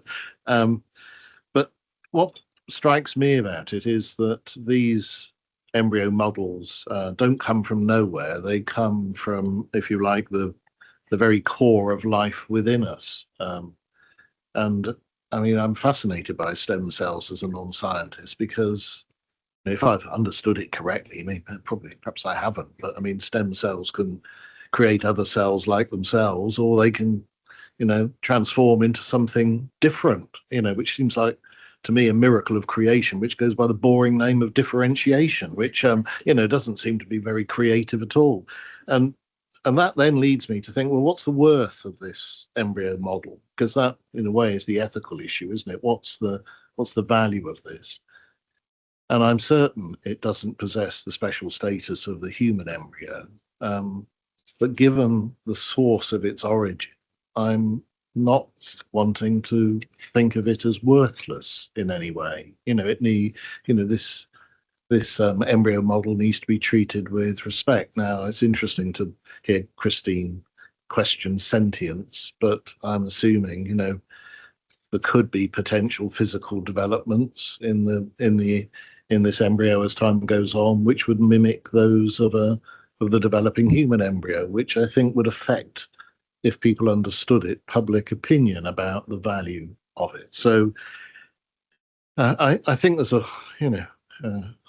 obviously Francis and others have done a huge amount of work, but there's an enormous amount of ethical thinking, because I think, trying to get the public mind around it, or trying to get some sort of sense of how people would respond, is quite difficult when it's challenging enough, when you're trying to understand it as a layperson, to grasp what these embryo models can be and what the possibilities are. But what I see is massive possibilities for research and for the way in which we develop human embryos without considering these to be the equivalent of a live human embryo. So I end up thinking, well, surely we could have, in the absence of any legislation, some agreed set of guidelines that those who are engaged in this would be able to adhere to. I'm certain that it shouldn't be out with regulation at all, because it's too related, in a sense, to our core work, and the reason for the development of these stem cell embryo models is because of what we're engaged in all the time. I mean, there wouldn't be any point in doing this if that wasn't the case. So I end up thinking, well, we were asked four things. Yes, they should be subject to statutory regulation. I don't think they are live. They're not live human embryos, but they've got enough characteristics for us to think that, even though they've not got the special status of an embryo, we need to treat them with the sort of respect and worth that gives some reverence, if you like, to use a word that I quite like, to the human embryo. They shouldn't be transferred to a human. And yes, I did think it was worth working towards a fixed upper time limit until Tim spoke. You see, that's the trouble. I mean, you think you've come to a conclusion, and then somebody informs you about things that you hadn't understood, and so but that's exactly why we're having this discussion, it seems to me, and why it's important to come to some sort of common mind about a way forward. So, thank you. Peter, Anya. Thanks, Julia. Yes, so as I noted, I was on this working group. I'm no longer on this working group that set up this voluntary code, and we worked for about a year and grappled with all the questions we're talking about today. And the first thing I wanted to note was that we didn't see ourselves as proposing, it wasn't our remit, as it were, to propose legal change. This was about filling a governance gap. Turning to the Nuffield's excellent report, I agree, I think, with the proposal to regulate them separately, not as live human embryos. I think that's a really interesting way forward, and there are several important reasons for that. First, even the more complex models are not thought currently to be embryos. So separate regulation in due course when we need it, or when we decide we need it, or when we get there, would be a pragmatic approach, given the risk of a reactive legal move, which I think was a big concern to that Nuffield working party. So, for example, a court decision that unnecessarily closed down to some degree research by saying that some all embryo models, or some of them, are embryos. So I think it would guard against that approach. And I think in some ways a separate regulatory approach in due course might better then protect research benefits, possible ethical concerns, and public confidence. But one thing I note is that, as the Nuffield report itself acknowledges, it is possible that one day a model might become, scientifically speaking, very similar to an embryo. And as the report observes at a particular point, its approach neither denies nor resolves this moral dilemma. And in that sense, of course, there's a risk of an embryo model being underprotected, in essence, because it's very like, or may even one day, as a matter of best scientific judgment, be thought to be an embryo, unless the culture time is quite limited for such a model. And I'll come to culture limits in a moment. Ultimately, I don't think there's any risk-free approach, and I think the greater risk probably lies in not, in due course, putting embryo models on a separate regulatory footing, for instance, after an initial period of the Oversight Committee working, sort of boosted by regulators, as the Nuffield report recommends, and perhaps in due course the sandbox approach, etc., and then exiting with a separate, discrete regulatory regime. Turning to the thorny question of upper limit, grappled with, well, I know as a previous member of that working group, we grappled with that question. And certainly I think in due course, there is reason to consider, say, the Nuffield approach of the Carnegie Stage 23, which it describes as a practical limit. But as the report acknowledges, it should be a mix of a case-by-case review and pending more research. It's not something that should be established in hard law anytime soon. As regards the nuance, of course, as we're all aware, it's unlikely, and as the Nuffield report notes, it's unlikely that the more complex models should in any event be developed to that stage. And I think that's in line probably with understandings underpinning the code of practice, which of course hinges on a case-by-case approach which distinguishes between the complexity of models. And I think, as well as the Nuffield report noted, that limit would probably be inappropriate, or perhaps not even really meaningful, is a better word, for the more partial, simple models. And again, I think that was probably one of the reasons why the code of practice didn't want, at this stage anyway, to set a limit. So I think in some ways a lot of the report, the Nuffield report, highlights strengths of that code. But I also note that in that code of practice, the lack of a fixed single upper limit was described as a holding position. And Nuffield kind of approvingly, I think, endorsed that. And I think, but again, I think I come back now really persuaded by the pragmatic risk management approach ultimately of the Nuffield report, and thinking that perhaps the lack of a single fixed upper limit at some stage, not now, I think, might be insufficiently reassuring to the public, even if the case-by-case approach in the code wouldn't actually have permitted or approved any research on complex models that would have gone that far, and so on. So yeah, so I think there's lots of merit in the Nuffield report, absolutely, and I think it's too early probably to settle on that fixed limit, but it is something maybe we're going to have to fix on in due course. And finally, yes, there is a case to make it explicit in law, even though it's already in the code of practice, that one cannot put these in a human, because as we realised discussing when you're working on that code. It's not actually explicitly prohibited, of course. We all know what a permitted embryo is, but there's nothing in the Act to say you can't put a model inside a person. Thank you, Julia. Geeta. Thank you, Chair. I don't think I'm going to add anything because we've had such an excellent discussion, and I'm not a stem cell scientist. And we have also had Tim telling us about the discussion at SCAP meeting. Thank you for this excellent discussion and hearing from experts here as well. So I would only say, and also Graham, thank you for your words about stem cells and the respect and all that. So I would just support and agree that yes, they should be subjected to some form of statutory regulation, and the HFEA to me is the right body to regulate this and on their own terms, and yes, of course, cannot be transferred to humans. And there doesn't seem to be a meaningful case at the moment about the upper limit. Thank you. Geeta. Annie.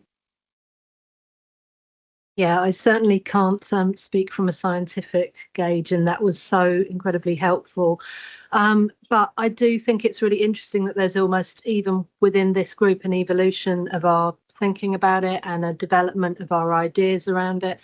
And I think that will mimic the public and the patient perspective. And so it's just to highlight that I think there will be a reassurance about differentiating, but also giving value to these and to the public to allow them to go on that journey of understanding with it, because someone like myself is massively a layman with this issue, but to the wider public, there's an even longer journey in comprehension and understanding about some of these nuances, and you want to give them time and reassurance to come on that journey for themselves. So yeah, I would support everything that everyone said about giving a valued perception of them, but distinct from embryos as we know it, and certainly regulation.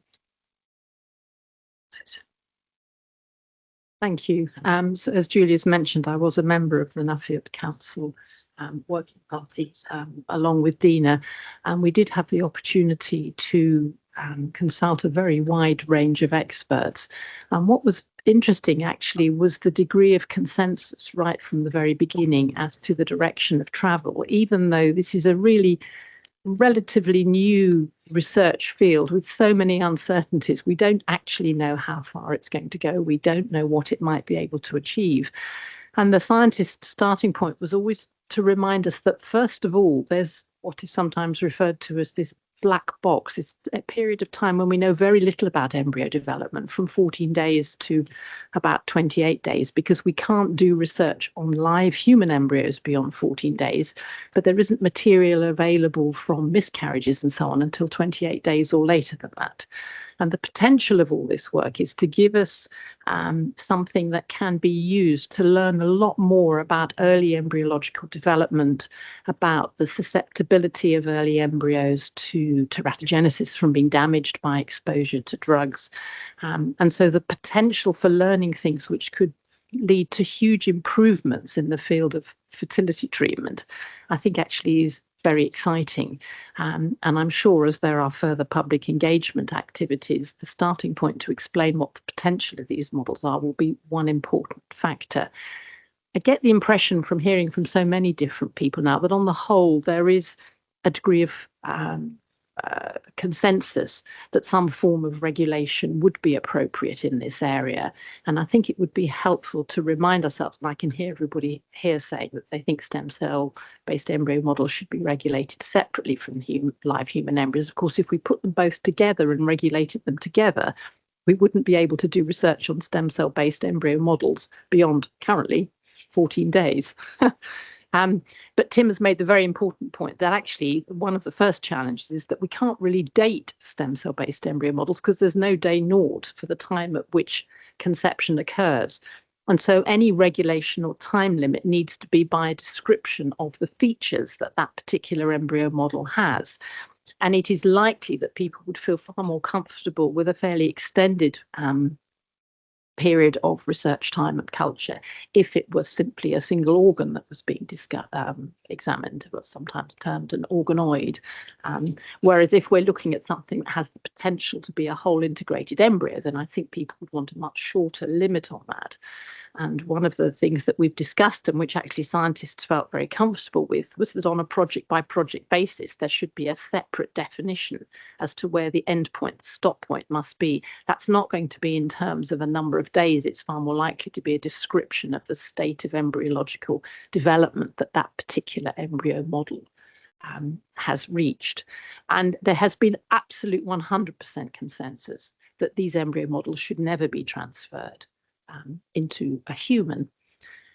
There is, however, a parallel but interesting discussion going on amongst people involved in animal research, and particularly looking at endangered animals, as to whether embryo models might enable an endangered species that is prone very close to extinction actually to be kept alive and for more of those particular animals to be created. So I think in some fields it may be that there is research done that will ultimately tell us whether or not an integrated, a complete embryo model might one day have the potential to lead to a live birth.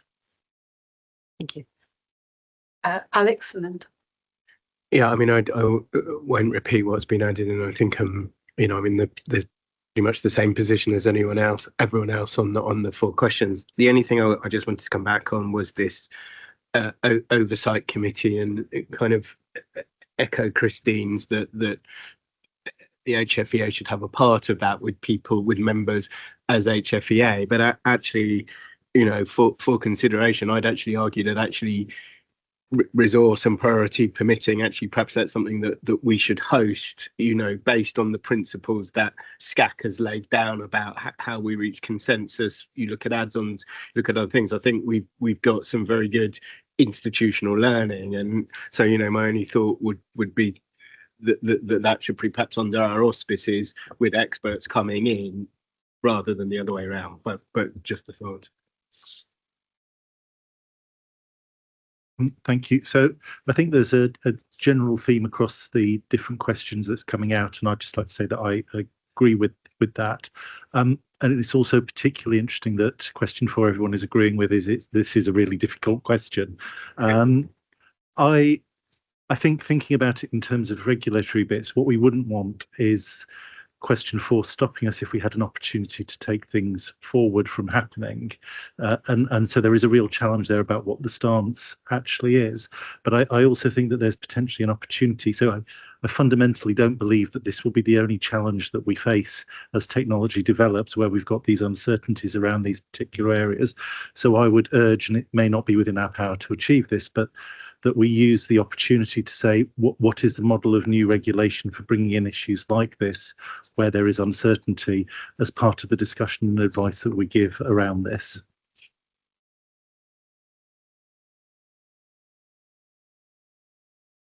The benefit of coming in last is very useful. Having heard everyone else speak and speak so well, a bit like everybody on this side of the table, I think I spent the last couple of weeks anyway trying to get my head around these issues, and I think it'll be very interesting how we get public engagement and conversation going, which I'm sure has been considered. And just to agree with the consensus, I think we've got a very good starting platform, working with Francis and the bioethics and PET and Cambridge. So I think we've got a good starting point, and I agree with the points that we should have a regulation in some form. They're not live human embryos, and they should not be transferred to human.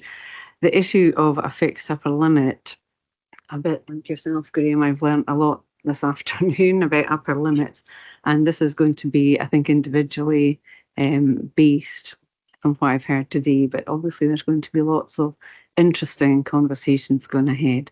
So just to add my thoughts. Thank you.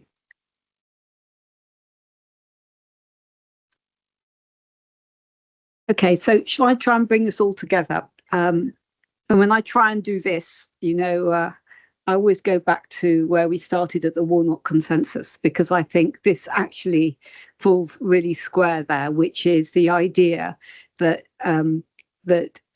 scientific research and innovation should be supported, but it has to be balanced with, the bargain with society, with public consensus, with bringing the public with us, so that we are working essentially hand in hand. And that very much falls square in the remit of the Warnock Consensus. So I think we're in the right boat, that everybody has sort of raised that.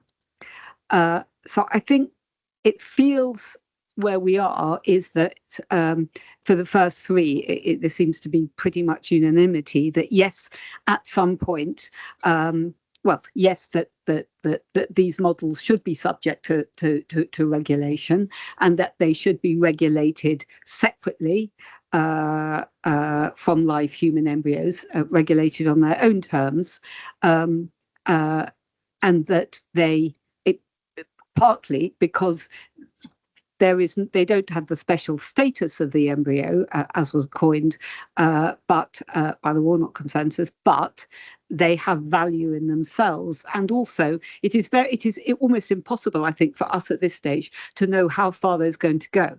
If you speak to some of the scientists who've published papers on these, they will say, absolutely, these will look like human embryos in, 5 or 10 years. I've had those discussions. But many other people say, no, that really won't happen. And like all scientific research, who knows? This is for the future work. And clearly, I think everyone has said that this is a red line, that a model can't be transferred into a human being, a live human being. With regard to so I think we have consensus on the first three. I think with regard to the upper limit, what perhaps we've come to is that this is, Dina, on your slide, you say informed by emerging consensus. I would also say informed by emerging research. As we get to understand these models better and to know about them, I suspect there will be a basket of limits, if I can put it like that. It may not be possible to have any one limit because, for example, as Tim referred to, there will be bits of the embryo that can be mimicked really to many months or something, and that might not be a whole embryo. And I think we just have to, I think what we are recognizing that upper limits or limits are important, but that is a conversation that we really can't have with any clarity right at the minute, other than to bear in mind and continue the discussion and get some clarity over time as the research continues as to how these models are emerging, what sort of limits that we need. But limits will be necessary once we know, but we're just not quite sure what they are at the minute. So I think, Dina, are you happy that is that what you wanted from us? Are you happy that's okay? Yeah, that's clear. Good, okay. And I think, when you might just ask, because when I looked at this paper, I asked myself actually, and so I gave myself an answer. And the answer, the question was, well, why are we worrying about this now? And the answer, I think, is because they exist, these models exist, they are something, and that essentially what we're doing is we're doing some future proofing to say, look, we don't really know how this is going to pan out over the future, but there's a really good chance this could be important. It is likely will come to be regulated by us, these models, and therefore it's really important that we think about them now. And I think you will find that the same arguments probably pertain to in vitro derived gametes, which we're going to discuss in 10 minutes. I think thanks everybody for, as always, an excellent discussion. Let's have 10 minutes to clear our heads, literally, and be back at just before 2:45. 3:15. We're back for the essentially second part of this discussion, which relates to in vitro derived gametes. And Rebecca is going to take us through a discussion of IVGs, as we now call them.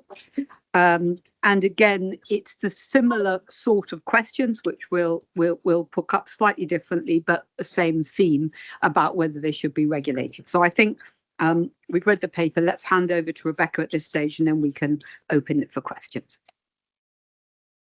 Thank you. We'll move to the next slide. So very briefly, what are in vitro derived gametes? Well, you all know because you've all read the paper. So I won't go into huge detail on that, but just to add that in vitro gametogenesis has been achieved in mice, but not yet in non-human primates or humans. So just to bear that in mind. Why are we considering regulating in vitro derived gametes? Well, there's no agreement among scientists as to how far off these actually are. In 2021, a private research institute in the USA promised an IVG human egg by 2023, but they didn't have one in 2024. And IVGs are clearly being developed with the aim of being used in fertility treatment. Currently, they are neither explicitly covered nor excluded from the HFE Act's definition of gametes, meaning they could be interpreted as meeting the definition, and that would mean that legally they would be indistinguishable from traditionally derived gametes. Research using IVG derived embryos could already take place with an HFEA research license, but clinical use, so fertility treatment use, couldn't take place. It is prohibited, albeit indirectly, because IVGs don't meet the definition of permitted gametes for treatment in the Act. Sorry, let's just be clear. So the permitted, I think permitted definition is it has to come from sperm of a or testes of a man or eggs of a woman. So just so that everyone's completely clear. Yeah, that was in, I think, in the paper. The SCAC, as was already mentioned, discussed in vitro gametes at their October meeting. And these were sort of the main points. There was obviously a detailed discussion, but these were the main points that the committee agreed on. The IVG were ultimately aimed at fertility treatment use, so they will be used in research as well. That the HFE Act should be amended to cover IVGs in a way that would be scientifically accurate and would also distinguish them from traditionally derived gametes. That it would be critical that any future clinical use of IVGs would be tested for safety and efficacy before being offered to patients. And the committee did doubt that clinical use was going to be feasible in the next 2 to 3 years, although there are claims to the contrary. I refer to my previous comments. And the SCAC agreed that, you know, they offered great promise in relation to reducing the challenges that some patients face. If anyone has any further questions on the SCAC discussions, of course, the chair of the committee is here. Next slide, please. The case for regulation. There's a lack of legal clarity / regulatory gaps, particularly as I mentioned that arguably they do meet the definition of gametes under the Act, although not the definition of permitted gametes for treatment. So it's a and also it may be that different types of IVGs may need to be defined and regulated differently in future, but the research that may prove that hasn't yet taken place. Some of it hasn't. The science is advancing, and as mentioned previously, the clear aim is to use them in fertility treatment eventually, when they've been proven to be safe and effective. And the clinical use is currently prohibited, although not explicitly.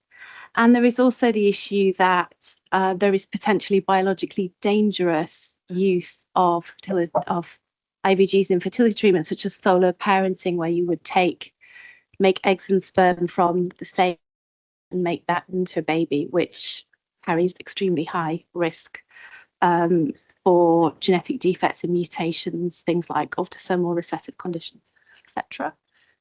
And there is a lot of interest in IVGs and research going on in a number of countries, but only so far the Netherlands and Norway have actually legislated in a way that addresses them directly.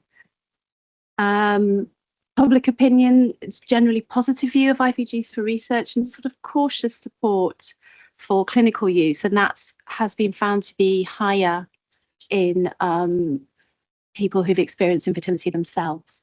But there are concerns about safety and efficacy. Now, there hasn't been widespread public engagement, so this is based on various opinion research in a number of countries, including in the UK. Next slide. This is just a brief update on sandboxing. There's no decision required here. And that's just that, obviously regulatory sandboxes and conditional approvals as well were included in the November 2023 proposals on modernising fertility law as possible approaches to better encourage and support innovations. That's where it fits in. And the HFEA and other regulators are looking at this, as Peter mentioned earlier. And we met with the UK Regulation Innovation Office and the Regulatory Horizons Council to discuss this matter. And the Regulatory Horizons Council are now planning, that they've said they will undertake a regulatory sandboxing project using in vitro gametes as a test case. And the HFA will be involved in that initiative, and we hope it will help inform our thinking moving forward. So that's just an update. It's not, there's no decision needed there. Next slide, please. The decision. So the authority is asked to consider, in the very same way as you were for stem cell-based embryo models, is there a case for regulating in vitro derived gametes?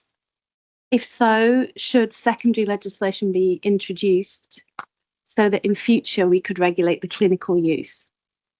Is it necessary to make it explicit in law that IVGs cannot be used for clinical use? Because at the moment it's implicit because they don't meet the permitted gametes definition, but it's not actually explicit.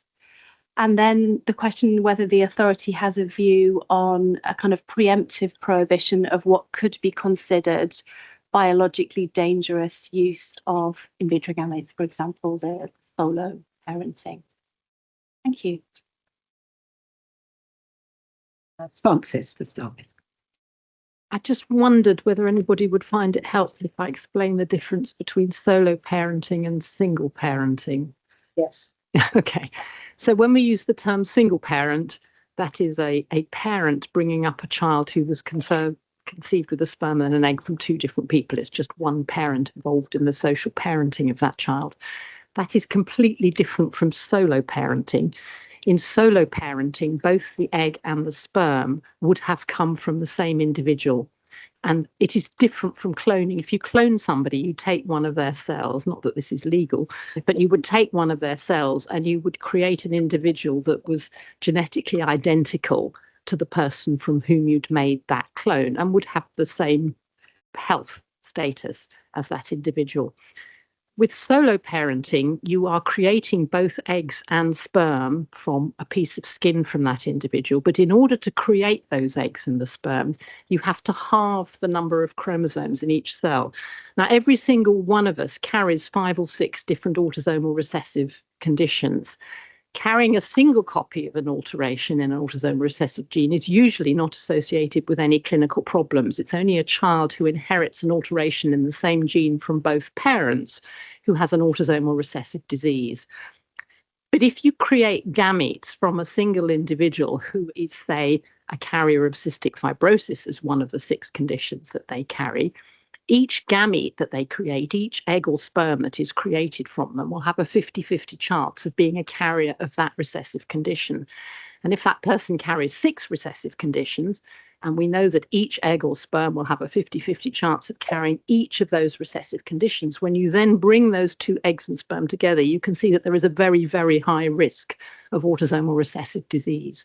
So that person is not a clone of their parent. What you create is something that is much more dangerous and has a very high risk of recessive disease. In a way, it's the complete extreme of incest. So we know that there is a slight increase in recessive disease in first cousins. It's significantly higher if it's a closer relationship, uncle-niece, for example. There is an even higher risk if siblings have children together. The most extreme form of social incest that we know about, or parent-child. Solo parenting would move that dial even further to that extreme, and that is why it is so dangerous and why nobody would ever consider that to be a safe thing to do. So I hope that's helpful. Tim and then Graham. I think just sort of maybe let's say an opening bit, but following on from Francis there, again, this is a hugely interesting conversation discussion at SCAC, and I think a big difference between this and the last discussion about the stem cell based embryo models, those were very much based on really the focus on research. This is focused on treatment, and there are a few companies out there in the world that are receiving a huge amount of investment money because this is the holy grail.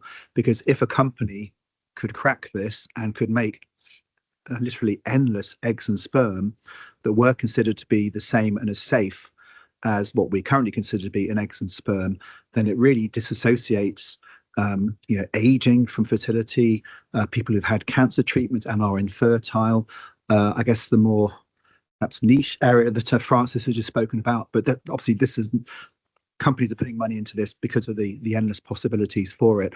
And when we discussed it at SCAC, we recognised that, but there was a lot of concern, I guess, following on from what Francis said, that from the safety aspects of it, that even if these things look like eggs and sperm, then all the epigenetic and various other issues that are there, it would be very difficult to prove that they were as safe as eggs and sperm, and that was a major concern that was raised in SCAC. I'll leave it there. I've got 2 questions really, rather than a comment on it. The first is just so that I'm clear about when we talk about secondary legislation here, we're talking about something separate from our own proposals for law reform. There could be things that could be done. I mean, I'd just like Peter or somebody to comment on that. And that was very helpful about solo parenting, but I notice in the paper, multiplex parenting was mentioned, and I'd just like to understand that as well. I think I understand it, but I probably don't. So quite like that explained as well in relation to the last bit for decision. So on the secondary legislation, and I think of the questions in front of us in a way, this is the least central at this time. So this is as much as anything an issue about timing. As Rebecca said, there are lots of counterclaims at the moment about when these IVGs, functional IVGs, might be available. And as Tim said, there is an awful lot of work and money going on in different parts of the world in this. And this is clearly where things are going. So when the HFEA Act was last amended, so in 2008, and the Act is what we call primary legislation, it's the regulations that call secondary legislation, we were in a slightly similar position, or the government was in a slightly similar position in terms of mitochondrial donation treatment, in which that looked promising. It clearly wasn't at a stage where the government could sensibly take a decision as to whether or not to say yes about mitochondrial donation treatment. And so the Act was amended in such a way that it allowed for secondary legislation later. So the Act was passed in 2008, and eventually, as you all know, the regulations on mitochondrial donation were passed as long as 2015 after numerous reports from the HFEA.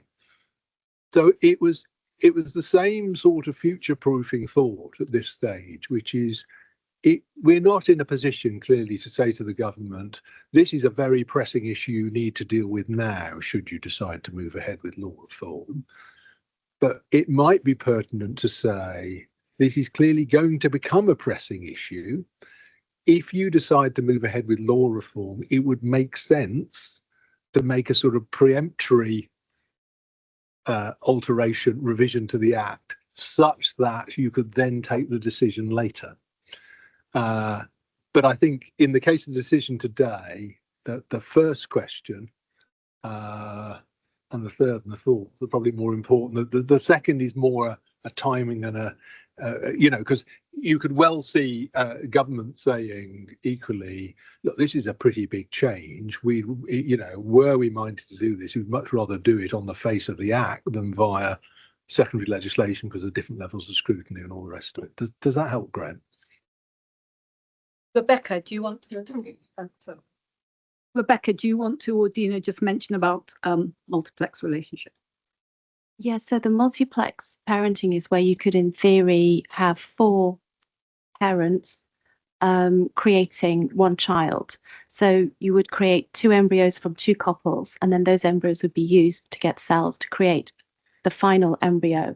And in the final embryo, actually, the 4 parents would actually genetically be the child's grandparents, because there would have been, so the parents would be an embryo, if that makes sense. So the question on that is less one of being biologically dangerous, although if the parents were too genetically closely related, then there would be similar issues, but it's more of the social and ethical concerns around that.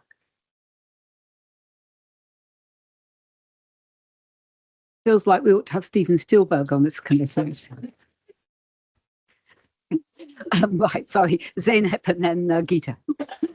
Thank you. So I think, and I thought the same when we had our SCAC meeting, that even though this is an enormous amount to think through in an afternoon, it's actually really fortuitous that these topics have come to us at the same time, because there are lots of ways that it's useful to think about them together with comparisons and contrasts.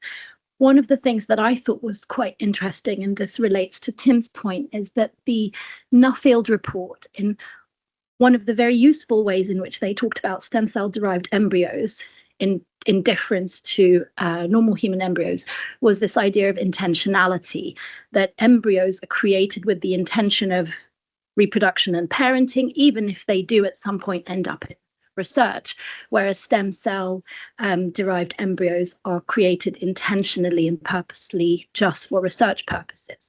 Now we have these in vitro derived gametes where that intentionality question is quite confused and very dependent on, we might say, commercial contexts and therapeutic contexts. And so I do find that quite troubling.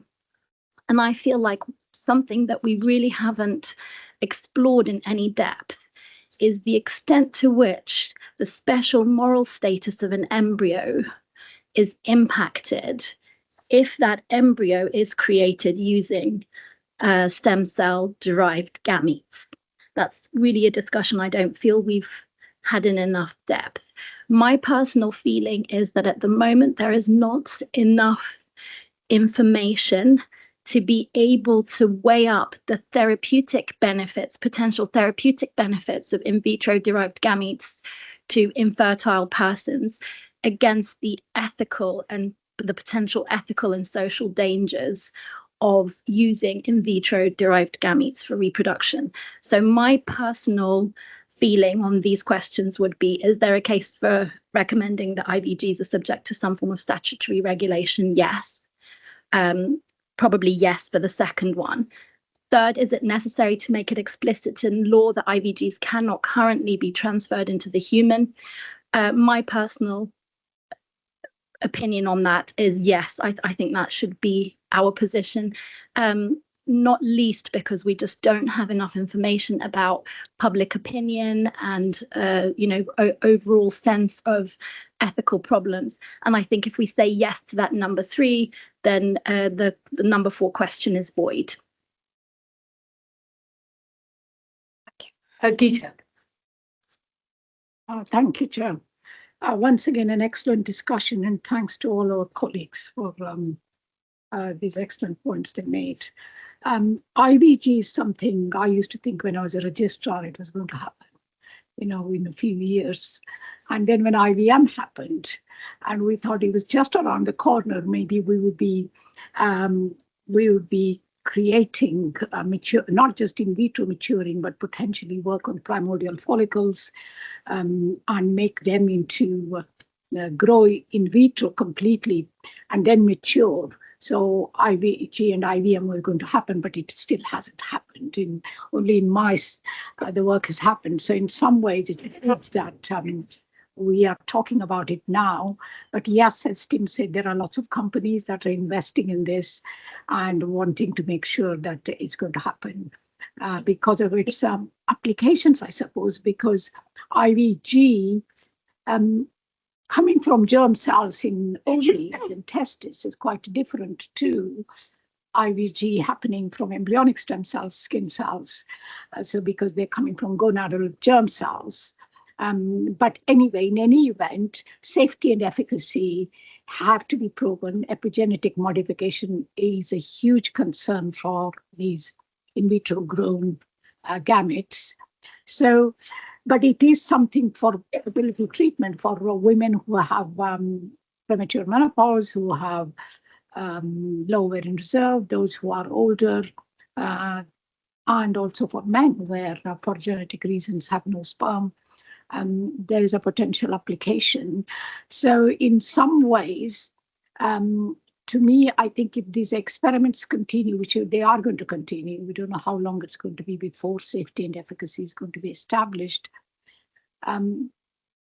Absolutely yes to number one, yes to number two, yes to number three. And yes, I mean, thank you, Francis, for explaining solo parenting as well. That's something absolutely dangerous. Thank you. Gita. Yes, Steve. Thank you. For me, this is all about safety. And I think going back to Zainab's point about the intention of this type of research will be ultimately for them to be used to produce kids. I mean, we already do a little bit of this already on a day-to-day basis. Peter's looking shocked. We might keep an egg overnight, an immature egg overnight, in the hope that it matures. We regularly, in fact, keep testicular-derived sperm for 24 hours. So these are in vitro matured gametes, but the point is that they are derived much further down that developmental continuum than the things we're talking about today. And we wouldn't do it if we didn't think it was safe. So for me, the answer is definitely yes to one, definitely yes to two, and definitely yes to three. And it's all about ensuring, if it does ever come to fruition, that what happens is safe. Alex, Tom, Christine. Rosamund. Oh, sorry. Thanks. I mean, again, echo, I think great discussion, and thanks for the paper, Rebecca, which was really clear. I mean, my kind of view is that this is almost more of a burning platform for us than the previous item, because I think, as Francis articulated really well, the previous item is a research-based endeavour that obviously needs some statutory guidance, as we just agreed, to help us understand some questions in the lab environment, like what happens between 14 and 28 days and all the other examples. But the in vitro derived gametes, from my reading, I think it will happen, and it will happen somewhere in the world. And, as Tim and Gita said, if people are investing all these millions of pounds into it in different parts of the world, but also if someone was confident enough to say 2023, even though that was missed, we're probably in a scale that it will happen at some point within, a relatively soon time frame. And then we'll see lots of behaviours that we don't want to see, like people that can afford it going to have their treatments in whichever part of the world it licenses it first, and all the concerns about that. So I think this is something where for me, if you take that argument, it will happen in time, and I don't think any of us will be authority members then.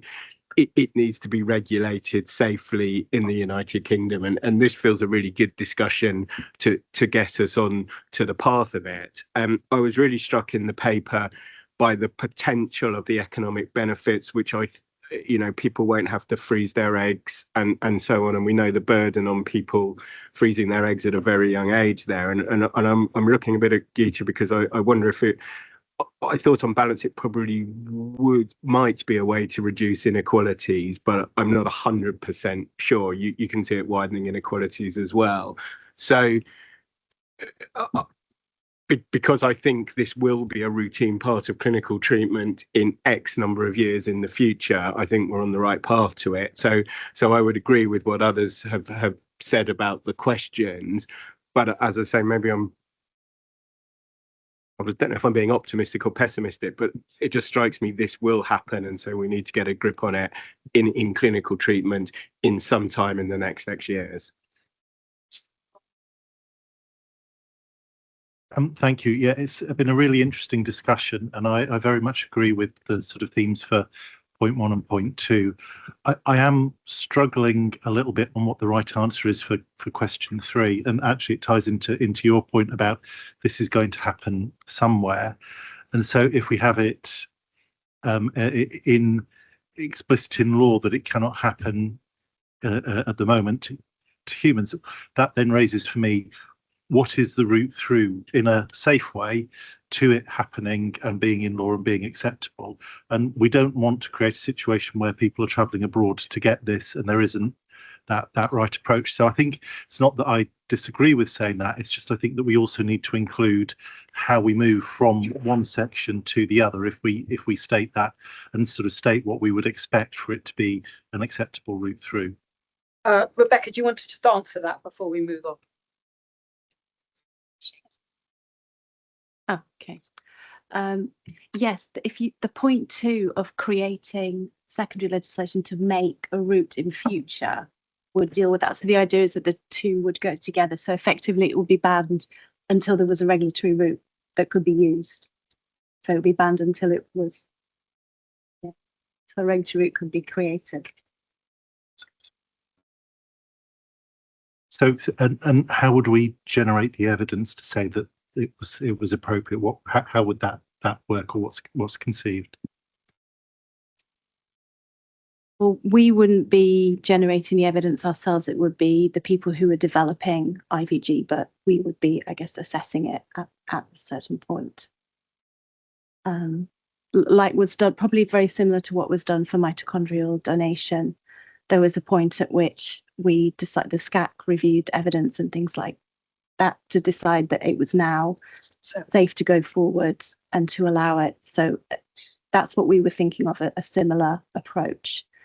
But just that it would make it clear that it's not allowed now because there isn't a regulatory route under which it can be managed, but it would be allowed once the regulatory route was created.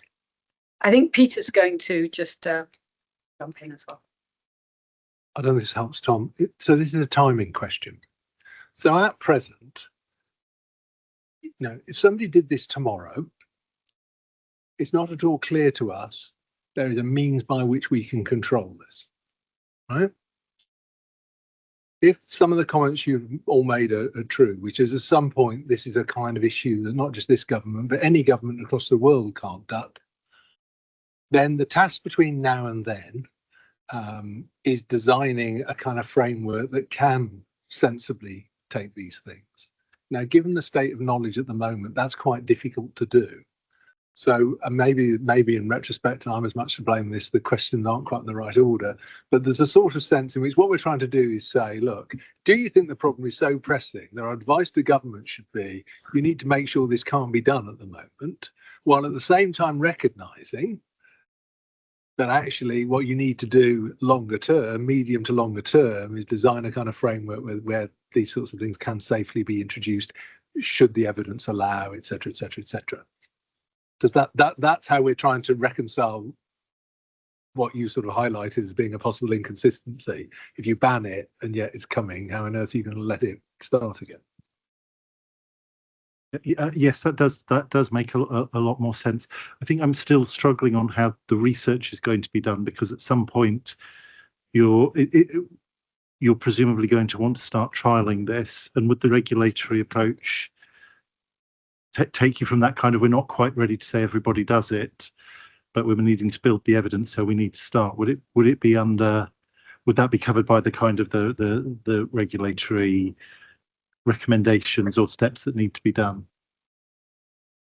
Oh, sorry. I will get that right at some point. All right. Yes, it could be. I suppose so. The problem we've got at the moment, as I say, is just a law where you can see a potential loophole. So question one, given the state of knowledge, do you want to close the loophole? The second, the longer term question is, do you want to think through how you can do this sensibly and safely? So it's not entirely captured in all of those questions, but that I think is the kind of sequencing. If you don't want to, if governments don't want to close the loophole now, which is absolutely fine, then there is this permanent risk, however small, that actually, our levers are not great at the moment. But as I say, the bigger task later on is one can see, for all the reasons that have been set out, that there are really quite considerable potential benefits here. And at some point, you can well see any government having to grapple with a framework that makes sense of best managing that. Thanks. That's really helpful, and so I am supportive of the approach. Thank you, Peter. I think that makes it a little bit easier for me as well. I mean, it's hard to ban something we don't actually have, but I think we could be much closer than we think in terms of having these in vitro derived gametes. So I think I take the point that we should say, should they be derived at some point, we should ban their use until they have shown safety. My big concern here is that this is entirely for clinical benefit. It's for vulnerable patients, and it must be absolutely safe. And it's going to be very hard to know whether it's safe or not, because these gametes are not going to be the same. You're not going to have, 10,000 identical gametes so you can test one or two of them. They're all going to be different genetically. So it's actually going to be very hard to test whether or not it's safe. And another thing about gametogenesis is that it requires breaks in the DNA. That's how it happens. That's how we're all completely different, every one of us. And so that could introduce mutations. And so I have a lot of concern that there could be real mutational burden in vitro derived gametes. So I think for me, let's ban them if should they be available in the future, but let's work towards some kind of regulatory process that allow the safety and efficacy to be tested. And then in the future, then they can be adopted once we've satisfied that.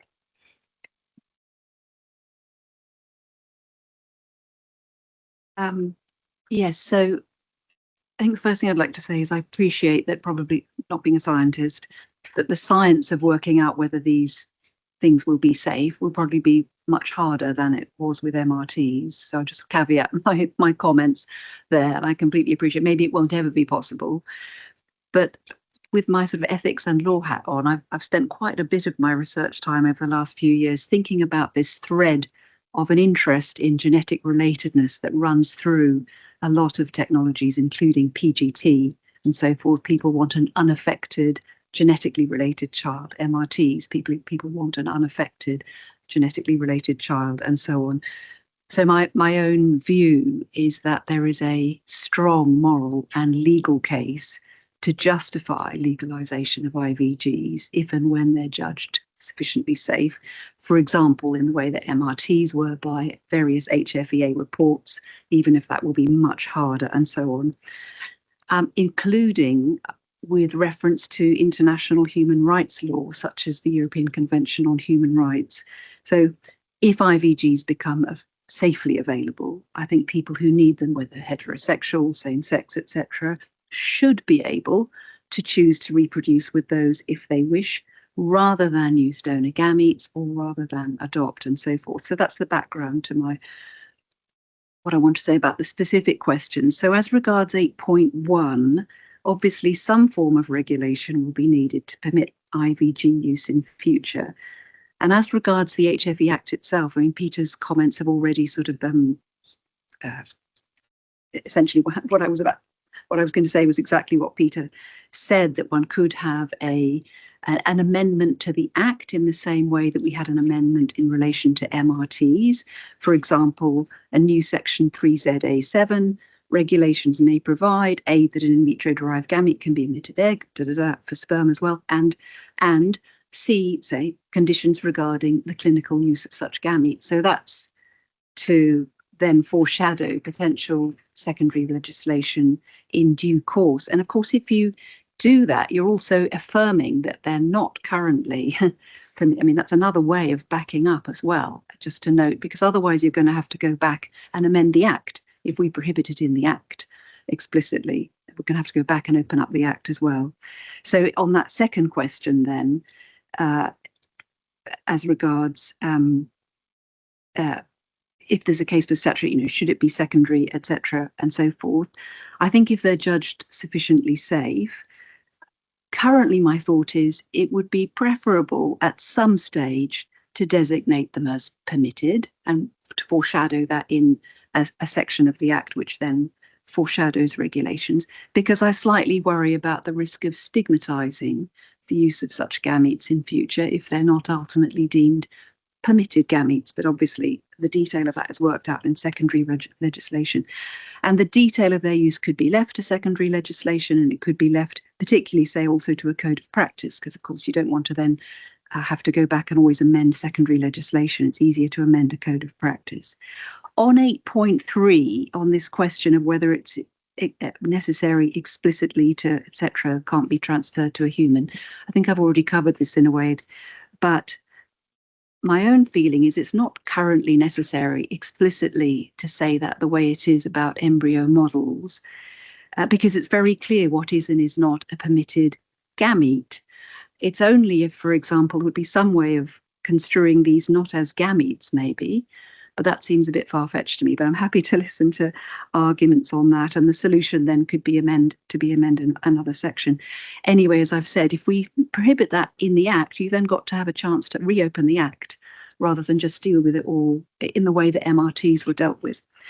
On this question of solo, multiplex, etc., so thank you, Frances, for a super helpful discussion about what solo parenting would involve.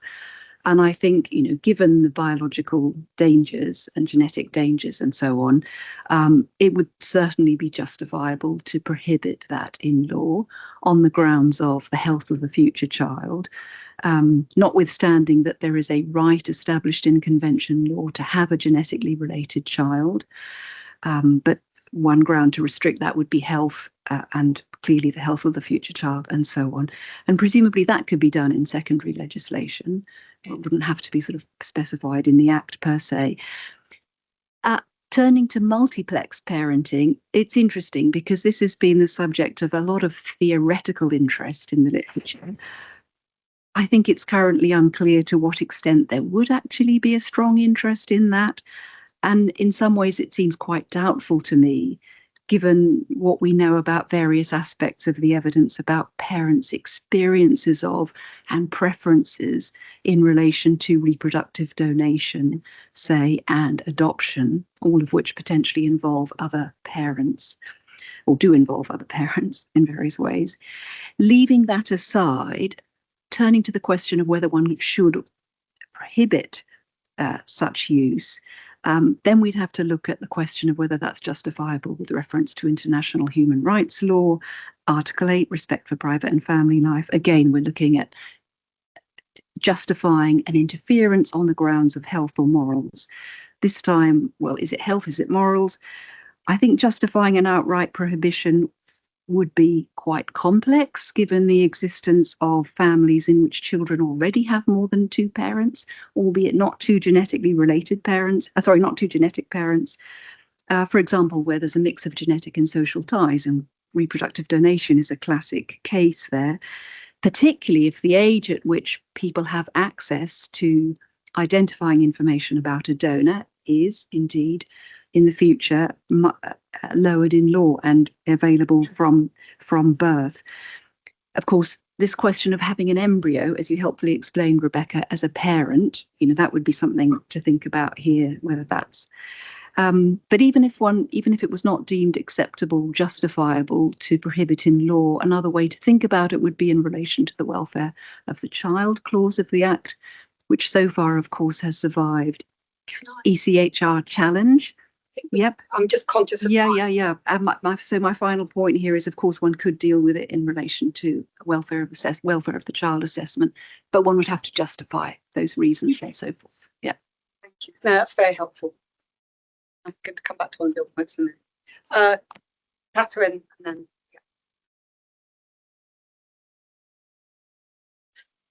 Oh, sorry. Thank you.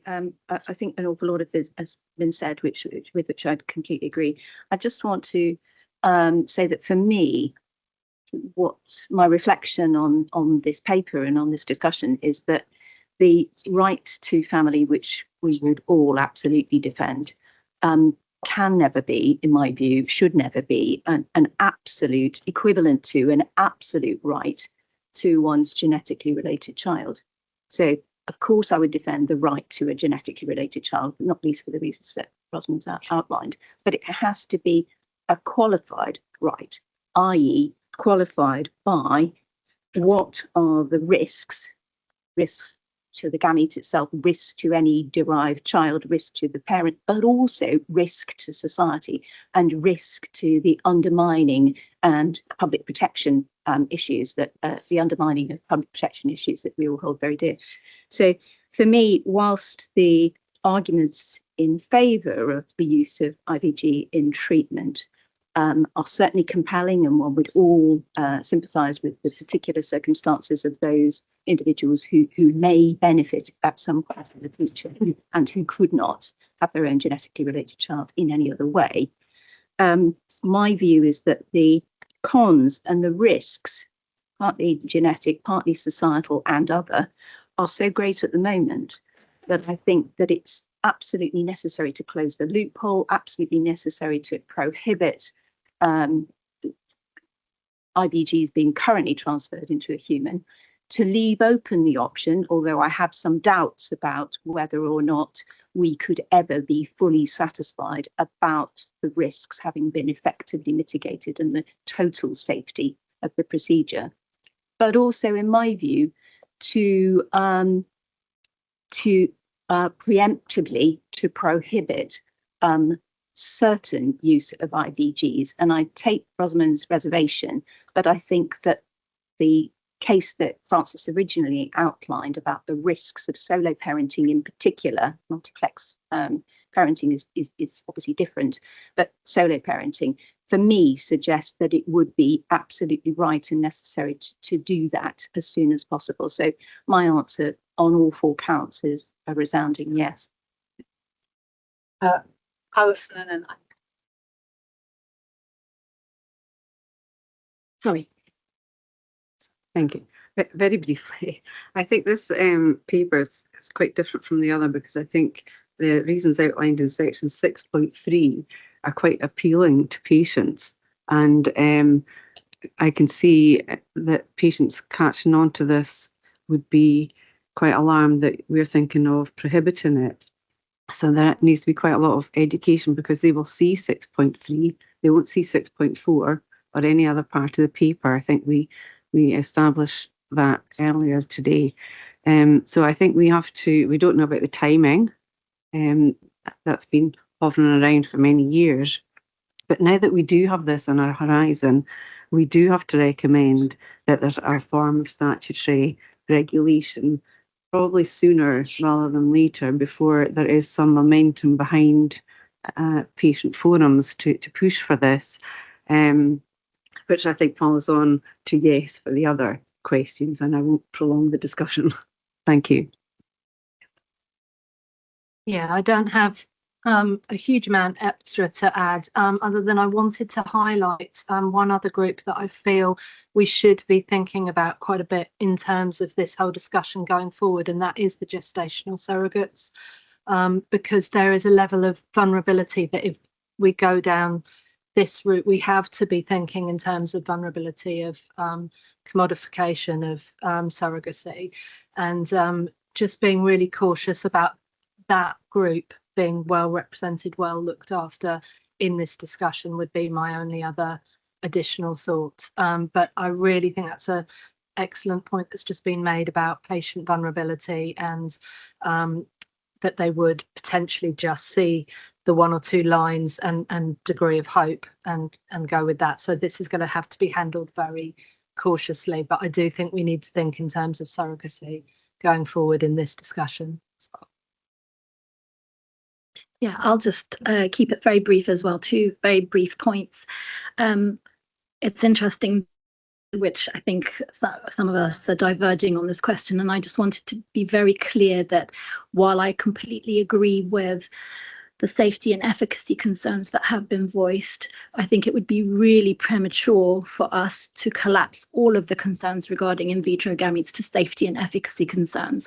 I personally, even if IVGs could be shown to be safe and have good efficacy, would still have ethical and moral reservations about their use in reproduction. So I just really wanted to be very clear about that. And my second point is that I would again urge us as a committee to not be swayed by the thought that this is going to happen somewhere, because we already know that within reproduction there's a huge amount of social and cultural difference, and things like sex selection are happening somewhere. That shouldn't dictate what we feel is ethically responsible actions. Anybody else want to? Rosamond. Just very briefly, I think it was Alison, or was it, not sure who it was, who said patients might be concerned we're prohibiting it. I just wanted to say, of course, it's not being prohibited, it is already prohibited. And so the question, therefore, is whether to allow that potentially in the future, and it may be a future we never reach on safety ground, you know, whatever. But it's just a different way of pushing it. Yeah.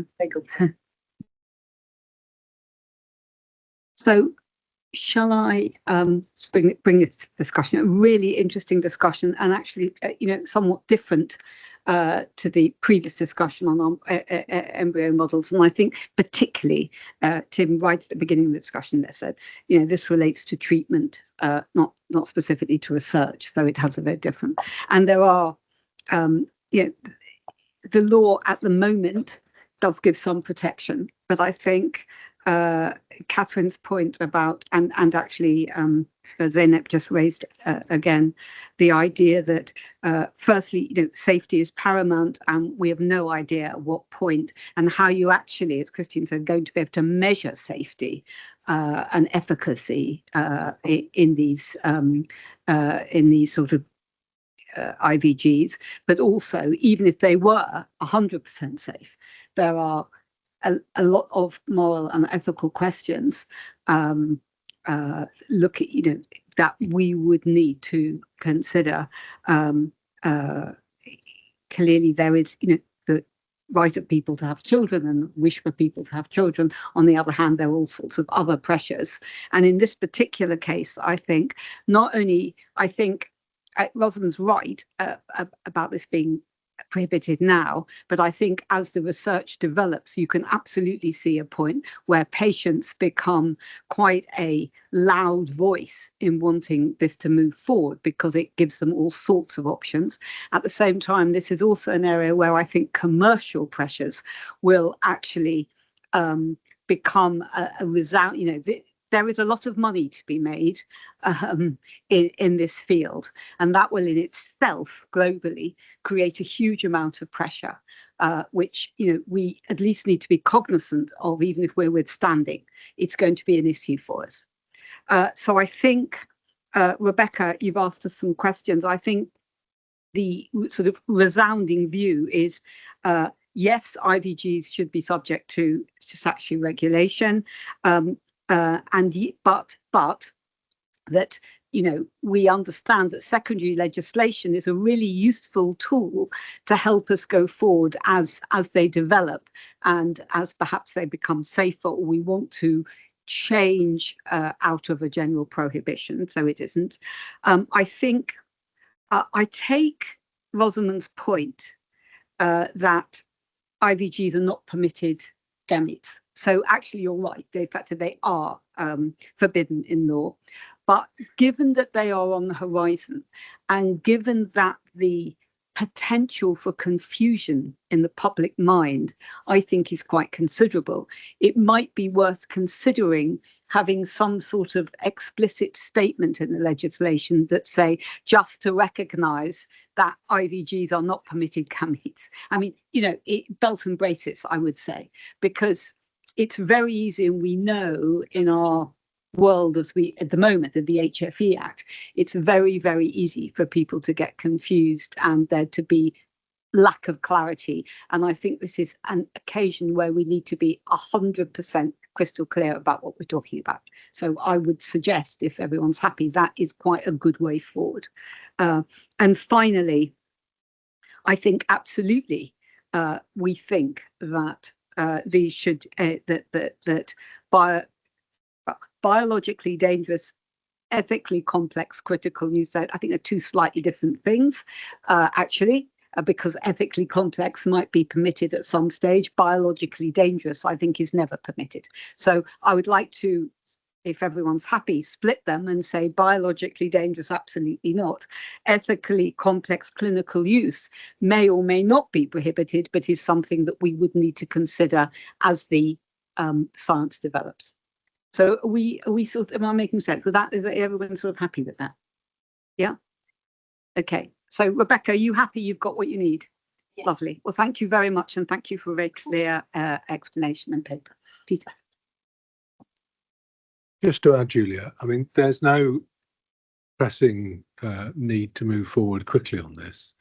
I recognise this is a kind of complex discussion where there are a number of quite nuanced points. We'll try and draw that out within the confines of the minutes as we're best able.